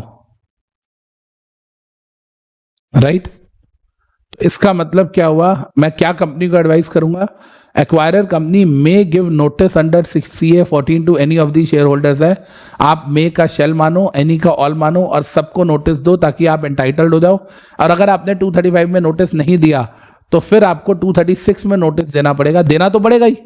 235 में अगर आपने इस केस में 92% पे आ चुके हो, आप 92% पे आ चुके हो, स्क्वीज आउट नोटिस आपको देना चाहिए, नहीं देते तो 236 की लैंग्वेज तो शेल है ना यार, नहीं देते तो 236 की लैंग्वेज क्या है, शेल। अगर 235 में आपने नोटिस नहीं दिया तो 236 में देना पड़ेगा। एस्क्रो अकाउंट खुलवा के पैसा तो रखना ही पड़ेगा ब्लॉक, और फिर कहानियां 1 साल तक लटक जाएंगी। तो जब नोटिस देना ही देना है तो बेटर है ना 235 में ही देके खत्म करो। सोचो, ऐसा तो हो नहीं सकता कि आप 92 पे आ गए, आपने वहां स्क्वीज आउट नोटिस नहीं दिया, अब आप कह रहे हो जी स्क्वीज आउट नोटिस नहीं दिया सब ओके है। ऐसा नहीं है, स्क्वीज आउट नोटिस नहीं दिया तो आपको यहां देना पड़ जाएगा। अगर ऐसा नहीं है 92% पे शांत बैठ जाओगे, ना ना ना, जो रिमेनिंग 8% है फिर उसके लिए 236 तो फॉलो करना ही पड़ेगा आपको। ये बात समझ आ रही है? या तो 235 में ही पूरा होली ऑन सब्सिडरी बना लिया, वेल एंड गुड, नहीं बना पाए 92 पे अड़ गए, 90 और मोर पे अड़ गए, तो फिर आपको 236 में नोटिस तो देना ही पड़ेगा। और उस नोटिस का फिर कोई लीगल इफेक्ट भी नहीं होगा, तो फिर लेसर इफेक्टिव नोटिस देने का मतलब ही क्या बनता है? जब हमारे पास चांस है अच्छे वाला नोटिस देने का, फिर हम वही देंगे।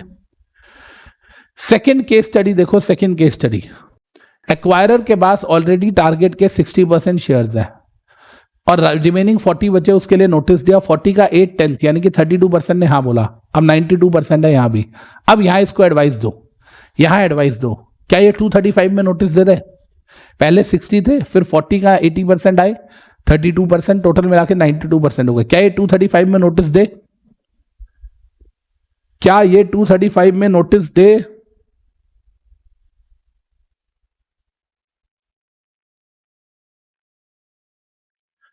क्या ये 235 के अंदर नोटिस दे? पहले 60 थे, फिर 32 आए, 40 का 80%, 32, टोटल 92। क्या ये 235 में नोटिस दे? सर ये दे ही नहीं सकता ना, ये जितने भी लोग यस कह रहे हैं पता नहीं क्यों कह रहे हैं, ये 235 में नोटिस दे ही नहीं सकता। फिर तुम्हें समझ ही क्या आया? फिर तो तुम लोग एक काम करो, तुम लोग क्लास को अभी यहां से छोड़ो, फिर वो धीरेन्द्र शास्त्री जो दरबार लगाते हैं उनका दरबार देखो। फिर आप, अगर आपको इतना ही नहीं समझ आ रहा कि सर 40% का 80% ने हाँ किया है, 32% ने हाँ किया है, 40 का 90 चाहिए था, 40 का 90 चाहिए था, 36 आया, 32 है, इसका मतलब क्या है कि 235 में वो जो 9/10 वाली कंडीशन थी वो फुलफिल तो हुई नहीं है। जब वो हुई ही नहीं है तो आप 235 में नोटिस ही नहीं दे सकते। अगर आपको इतना ही नहीं समझ आ रहा तो फिर फायदा क्या बढ़ने का? इस केस में 235 में आप नोटिस दे ही नहीं सकते। हाँ 236 में जरूर देना पड़ेगा क्योंकि ऑलरेडी आपके पास 90% शेयर था इन टोटल, तो 236 वाला जो non mandatory squeeze out notice है वो आपको देना पड़ेगा। हाँ या ना? बोलो जी।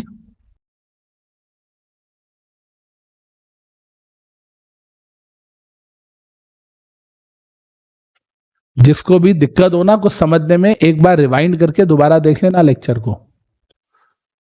तो यहां तक इधर देखिए, इसका मतलब क्या हुआ? इसका मतलब यहां तक अगर हम बात करें तो क्या हुआ, आपने पहले 30,000 शेयर्स ले रखे थे, 70,000 और लेने थे। 235 के अंदर आपने 70,000 को ऑफर दिया, 70 के 70,000 ने हाँ बोल दिया। क्या नहीं से चुपचाप से होली ऑन सब्सिडरी बन गई, स्क्वीज आउट की भी जरूरत नहीं पड़ी? ये बताओ जल्दी। 30,000 को आपने लिया था, 70,000 के लिए बोला, किसी ने मना ही नहीं किया, चुपचाप से होली ऑन सब्सिडरी बन गई, स्क्वीज आउट की जरूरत भी नहीं पड़ी। Yes sir. दूसरा केस, 30 थे, 70 के लिए आपने नोटिस दिया था, 70 का 90%, 63,000 शेयर्स आ गए, 7,000 बच गए, स्क्वीज आउट नोटिस दिया आपने, वो 7,000 भी आ गए, तब भी होली ऑन सब्सिडरी हो गई। दोनों केसेस में होली ऑन सब्सिडरी बनी, पर पहले वाले में वहां 70,000 के सब नहीं, 100% नहीं अप्रूवल दे दिया था। दूसरे केस में 90% ने दिया, 63,000 वाले ने, रिमेनिंग 7,000 को हमने स्क्वीज आउट नोटिस दे दिया। तीसरे में 30,000 थे हमारे पास, 60,000 और आए, उसमें 90% ने हाई नहीं किया, लेकिन 90% ने हाई नहीं किया, लेकिन हमारे शेयर्स जो थे 30 + 60 मिला के 90 हो गए। 70 का 90%, 63 ने हाँ नहीं किया, लेकिन हमें 60,000 अभी मिले, 30 वाले थे, टोटल मिला के हम 90 पे आ गए। इस केस में हम 235 में नहीं जा सकते, लेकिन 236 में जाना पड़ेगा। और 236 का मतलब क्या है, कंपनी को जैसे ही 90% है, हमारे पास 90,000 थे, हम वो 2 महीने में स्क्वीज आउट नोटिस नहीं दे सकते।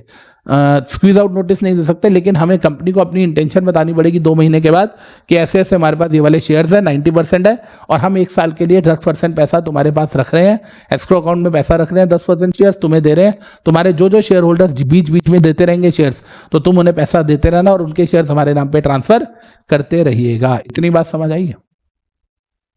इस वाले केस के अंदर कंपनी क्या करेगी, बैंक अकाउंट खुलवाएगी, एस्क्रो अकाउंट, उसका कंट्रोल दे देगी सामने वाली टारगेट कंपनी को, उसमें 10,000 शेयर्स के पैसे होंगे, और 1 साल का नोटिस देगी शेयर होल्डर्स को, और उनको 1 साल का समय देगी। 1 साल के टाइम के अंदर जैसे जैसे वो लोग अपने शेयर्स देते रहेंगे, वैसे वैसे ट्रांसफरी कंपनी उनके शेयर्स एक्वायरर कंपनी के नाम है, टारगेट कंपनी उनके शेयर्स एक्वायरर कंपनी के नाम पे करती रहेगी। वो प्रोसीजर अभी आके आएगा। अभी तो मैंने 236 शुरू भी नहीं किया, सिर्फ बेसिक बताया। 236 शुरू तो अभी यहां से होगा, देखो अभी तो मैंने शुरू भी नहीं किया, अभी तो सिर्फ बेसिक बताया मैंने। ये पूरा 236 है, अभी तो हमने शुरू भी नहीं किया। आपकी इजाजत हो तो शुरू करें। चलें जी,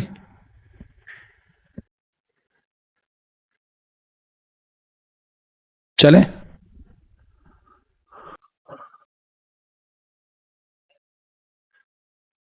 इसको ना मैं एक बार आपको बेयर एक्ट से भी पढ़ा दूं।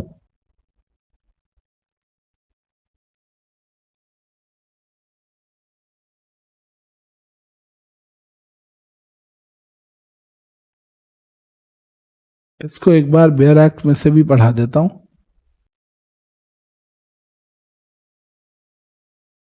ताकि आपको अच्छे से 235 की क्लैरिटी मिल जाए।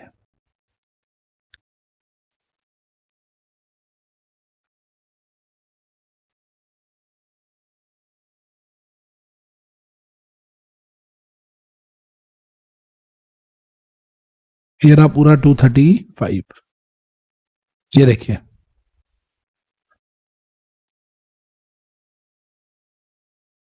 ध्यान से देखते हैं बेटा इसको, ये क्या कह रहा है, इधर देखिए। कह रहा है power to acquire shares of share holders dissenting from scheme और कॉन्ट्रैक्ट अप्रूव बाय मेजॉरिटी। यही हेडिंग वहां दी गई थी, यही हेडिंग वहां दी गई थी, same.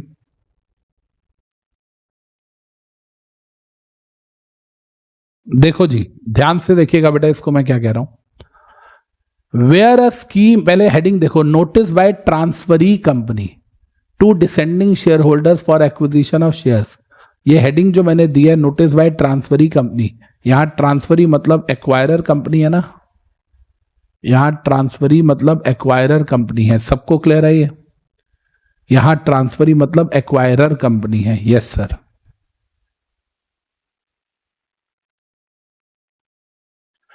where a scheme or contract involving the transfer of shares, where a scheme or contract involving the transfer of shares or any class of shares in a company, कौन सी company, transferor company, to another company, कौन सी company, transferee company, has within 4 months after making of open offer in that behalf, जब open offer करी थी, making an offer, वो offer किसमें करी थी, with in 4 months of making an offer, वो ऑफर किसमें करी थी हमने, CAA 15 में करी थी।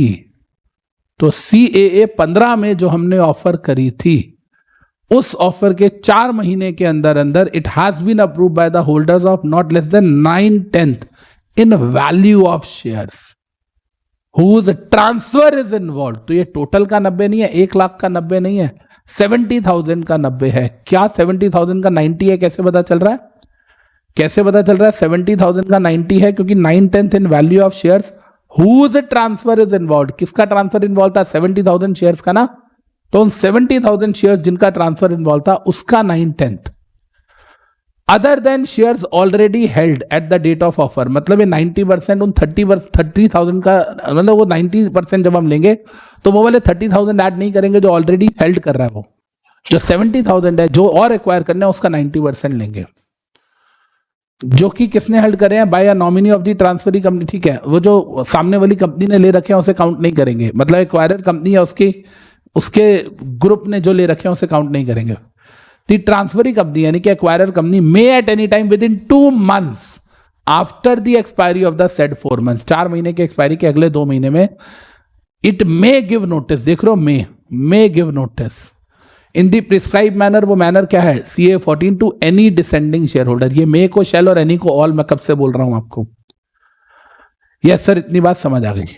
आगे कह रहा है रूल 26 क्या बोल रहा है, for the purpose of this section transferee company shall send notice to the dissenting share holders in form CA 14 at the last intimated address of the share holder for acquiring such share. ये जो दूसरा वाला notice था, ये जो दूसरा वाला squeeze out notice था, गिव नोटिस, ये नोटिस कौन सा है, स्क्वीज आउट नोटिस। तो ये जो स्क्वीज आउट नोटिस है सर, ये नोटिस अगले 2 महीने में दिया जाएगा CA 14 के अंदर। ठीक है जी। तो पहला वाला जो है वो दिया जा रहा है आपको CA 15 में, दूसरा CA 14 में, क्योंकि पहला वाला सेक्शन 238 से आ रहा है, दूसरा 236 से आ रहा है।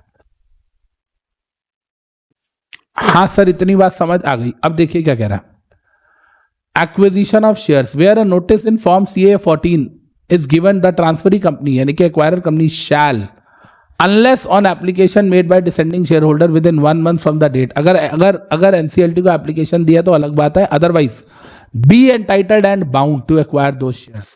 मतलब अब आपको भी लेने पड़ेंगे, आप भी लेने से मना नहीं कर सकते। मतलब अगर 1 महीना निकल गया, उन्होंने कोई ऑब्जेक्शन नहीं किया, तो ये शेयर्स आपके मुबारक हो।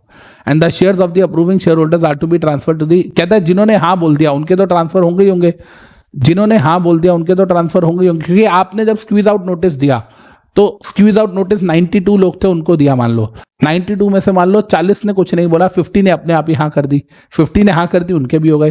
40 ने कुछ नहीं एक महीने तक बोला, उनके भी हो गए। बाकी 2 NCLT के पास गए, फिर जो NCLT बोलेगा वो फाइनल माना जाएगा, राइट। NCLT को जब आप जाओगे तो एप्लीकेशन फीस 1000 रुपये मैं आपको बता चुका हूं। Notice to transferor company along with instrument of transfer, transferor company को नोटिस जा रहा है, मतलब वही CA 14 साथ में ट्रांसफर डीड और साथ में पैसे। Where a notice in CA 14 has been given to the transferee company, by the transferee company, मतलब by the acquirer company, and the tribunal has not on application made descending shareholder के against कोई order नहीं आया, मतलब उनके favour में कोई order नहीं आया, सब कुछ हमारे फेवर में आया। मतलब या तो NCLT को किसी ने अपील ही फाइल नहीं करी थी, या जिसने करी थी वो हार गया, सारे शेयर्स हमारे पास आ रहे हैं मान लो, या जितने भी आ रहे हैं। कह रहा उस केस के अंदर हम क्या करेंगे, copy of notice CA 14 to the transferor company, यानी कि ट्रांसफर मतलब वही आपकी target company, together with instrument of transfer यानी कि transfer deed, instrument of transfer मतलब transfer deed, to be executed on behalf of share holders and pay और transfer the amount. फिर वो अमाउंट भी पे कर देंगे। यही 3 बातें मैंने बताई थी आपको, हम अमाउंट देंगे, ट्रांसफर डीड देंगे, और इसके साथ साथ हम क्या करेंगे, अमाउंट, ट्रांसफर डीड और CA 14। अगर आप डायग्राम देखना चाहो वो वाला, ये देखिए, अगर आप डायग्राम देखना चाहो तो ये देखिए क्या क्या गया था सर, नोटिस गया था, ट्रांसफर डीड गई थी और वो प्राइस गया था। ये तीनों चीजें गई थी भाई, यही तीनों चीजें गई थी, notice, transfer deed and price. Yes sir. अब आगे क्या कह रहा है, देयर अपॉन, अब ट्रांसफरर कंपनी क्या करेगी, वो रजिस्टर करेगी ट्रांसफरी कंपनी को as a holder, and within 1 month inform कर देगी डिसेंडिंग शेयर होल्डर्स को कि भाई तुम्हारे पैसे आ गए हैं। और वो पैसा अलग से एक अलग अकाउंट में बना के रखेगी, एक ट्रस्ट की फॉर्म में वो पैसा होगा, क्योंकि ट्रस्ट की फॉर्म में, तो इसलिए हम इससे क्या बोल रहे हैं, हम इसको बोल रहे हैं आपका एस्क्रो अकाउंट। और फिर वहां से पैसा 60 डेज के अंदर अंदर लोगों को डिस्पर्स हो जाएगा। और कह रहा है provisions for offer made before commencement of this act, इस एक्ट से पहले जो ऑफर आई थी उसके लिए। अब भाई इस एक्ट से पहले आई थी, हमें मतलब क्या है इसकी, आज की डेट में इसकी रेलेवेंसी क्या है, सोचो आज की डेट में इसकी कोई रेलेवेंस है क्या भाई? आज की डेट में तो इसकी कोई रेलेवेंस ही नहीं है, क्योंकि ये सेक्शन आए हुए जमाने हो चुके हैं और पुराने लॉ के अंदर कुछ पेंडिंग तो बचा नहीं होगा अभी तक भाई। 15 दिसंबर 2016 से ये चैप्टर इफेक्टिव हुआ था, आज आप 2023 में बैठे हो, तो अभी तक तो कुछ पेंडिंग रहा नहीं होगा पिछले में। आगे कह रहा है डिसेंडिंग शेयर होल्डर्स इंक्लूड, अब ये बड़ी इंपॉर्टेंट चीज है, ये बहुत इंपॉर्टेंट चीज है, सुनिएगा। कहता है जब 235 में आप वो 90% लोगों की कॉन्सेंट ले रहे थे ना, 90% लोगों की कॉन्सेंट, वो जो 63,000 वाले की कंसेंट ले रहे थे आप, मेंबर्स होल्डिंग 63,000 शेयर, जिसमें हमने एग्जाम्पल में लिया था कि 100 में से 8 लोगों ने हाँ बोलिया जिनके 63,000 शेयर है। वहां कह रहा है a share holder who has not ascended to the scheme and any shareholder who has failed or refused to transfer his shares, वो डिसेंडिंग माना जाएगा। इसका मतलब आप समझ रहे हो कि अगर कोई साइलेंट है, अगर कोई साइलेंट है तो साइलेंट वाला भी डिसेंडेड ही माना जाएगा। ये बात समझ आ रही है? तो आप वो नहीं करोगे कि 100 में से 80 ने तो जवाब ही नहीं दिया तो हम 20 में से लिखेंगे 90%। ना ना ना, जिन्होंने जवाब नहीं दिया आप उन्हें भी डिसेंडेड ही मानोगे। जिन्होंने जवाब नहीं दिया या जिन्होंने जवाब देके बोला कि हम तो नहीं करेंगे ट्रांसफर, जिन्होंने जवाब नहीं दिया या जिन्होंने बोला हम तो नहीं करेंगे ट्रांसफर, उन लोगों को आप डिसेंडिंग ही मानोगे। समझ आ रही है बात? तो जब हम वो 90 और 10% कैलकुलेट करेंगे, 70,000 में से 63,000 शेयर जब हम कैलकुलेट करेंगे तो उसके अंदर हम सिर्फ और सिर्फ किसको देखेंगे? हम उनको देखेंगे जिनकी हाँ आई है, वो वाले 63,000 होने वाले चाहिए। जिनकी ना है या जिनका साइलेंट है, साइलेंट वालों को भी हम ना में ही काउंट करेंगे। तो अगर अब मैं यहां पर थोड़ा सा एक टेक्निकलिटी बढ़ा दूं, थोड़ी सी टेक्निकलिटी बढ़ा दूं कि भाई 70,000 शेयर्स थे, जिसमें से इधर देखो, जिसमें से 60,000 की यस आई है और 3,000 की नो आई है और 7,000 शेयर्स होल्डर्स साइलेंट रहे हैं, 7,000 शेयर्स के लोग, और पहले 30,000 हमारे पास थे। अब आप बताओ क्या हमने स्क्वीज आउट नोटिस दे सकते हैं? क्या हम स्क्वीज आउट नोटिस दे सकते हैं? सर जो 3,000 की ना है और जो 7,000 साइलेंट है वो भी ना माने जाएंगे। तो 70 में से 63 चाहिए थे, हाँ किसकी है? 60 की। इसका मतलब नहीं सर 90% नहीं आया तो हम 235 में CA 14 में स्क्वीज आउट नोटिस नहीं दे पाएंगे। सही कह रहा हूं जी? सही कह रहा हूं?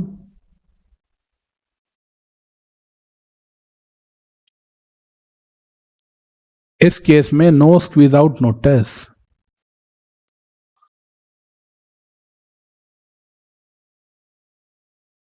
राइट? तो यस सर, इतनी बात हम सब लोगों को बहुत अच्छे से समझ आ गई। क्लियर है जी सबको? डन, परफेक्ट सर, ठीक है। अब यहां पर हम आ रहे हैं 236 के अंदर। अब हम यहां बात करेंगे 236 की, लेकिन 236 में इतना तो हमें समझ आ गया, इतना हमको समझ आ गया कि 236 जो है उसके अंदर क्या सीन है कि अगर आपने 90% ऑफ टोटल एक्वायर कर लिया है, अगर आपने 90% ऑफ टोटल एक्वायर कर लिया है, तो उस केस के अंदर चाहे आपने स्क्वीज आउट नोटिस उधर नहीं दिया था या नहीं दे पा रहे थे, लेकिन 236 के अंदर आपको स्क्वीज आउट नोटिस देना पड़ेगा। अच्छा, एक चीज मैं आपको और बता दूं, सुनिएगा इधर इधर। मैं अभी ये वाली क्लास बहुत ज्यादा देर कंटिन्यू नहीं करूंगा क्योंकि आप लोगों की टैक्स की क्लास है, मेरे को पता है। टैक्स की क्लास है ना आप सबकी? टैक्स की क्लास है आप सबकी?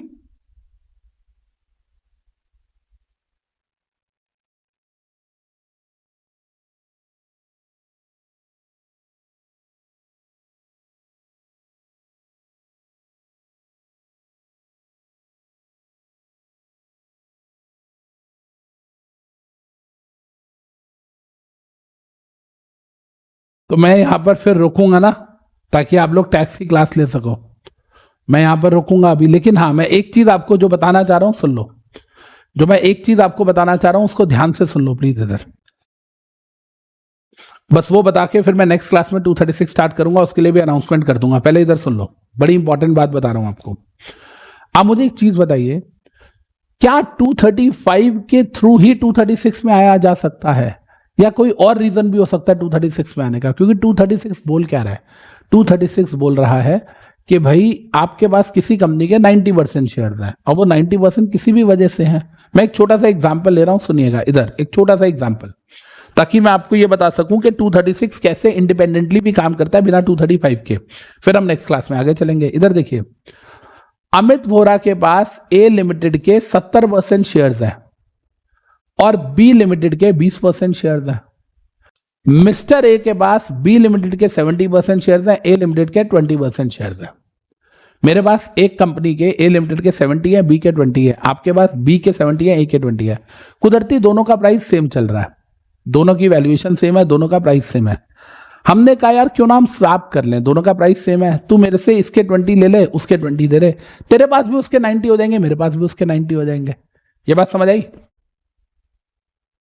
मेरे शेयर्स मैं तेरे को बेच देता हूं, तेरे शेयर्स तू मेरे को दे दे, ट्रांसफर कर देते हैं एक दूसरे को, मेरे पास ए में 90 हो जाएंगे, तेरे पास बी में 90 हो जाएंगे। यस, तो यहां हमारे पास 90-90 हो गए, लेकिन और यहां पर हम है भी इंडिविजुअल्स, कंपनीज नहीं है, लेकिन क्या फिर भी हम 236 में फॉल कर गए? देखो, क्या फिर भी हम 236 में फॉल कर गए? जल्दी बोलो हाँ या ना।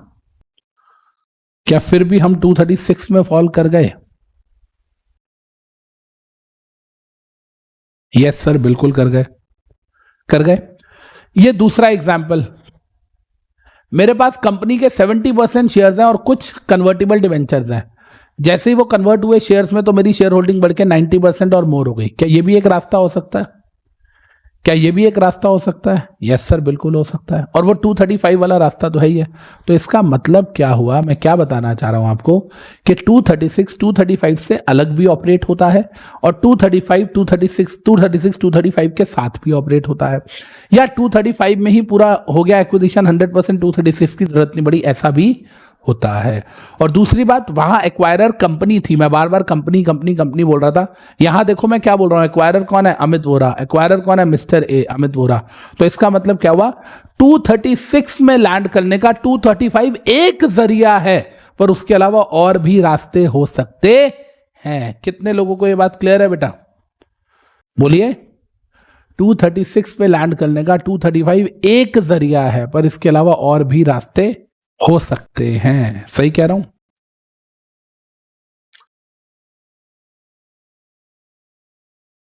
जैसे ये शेयर एक्सचेंज वाला रास्ता हो गया, जैसे कन्वर्जन ऑफ सिक्योरिटीज वाला तरीका हो गया, तो ऐसे और भी तरीके हो सकते हैं।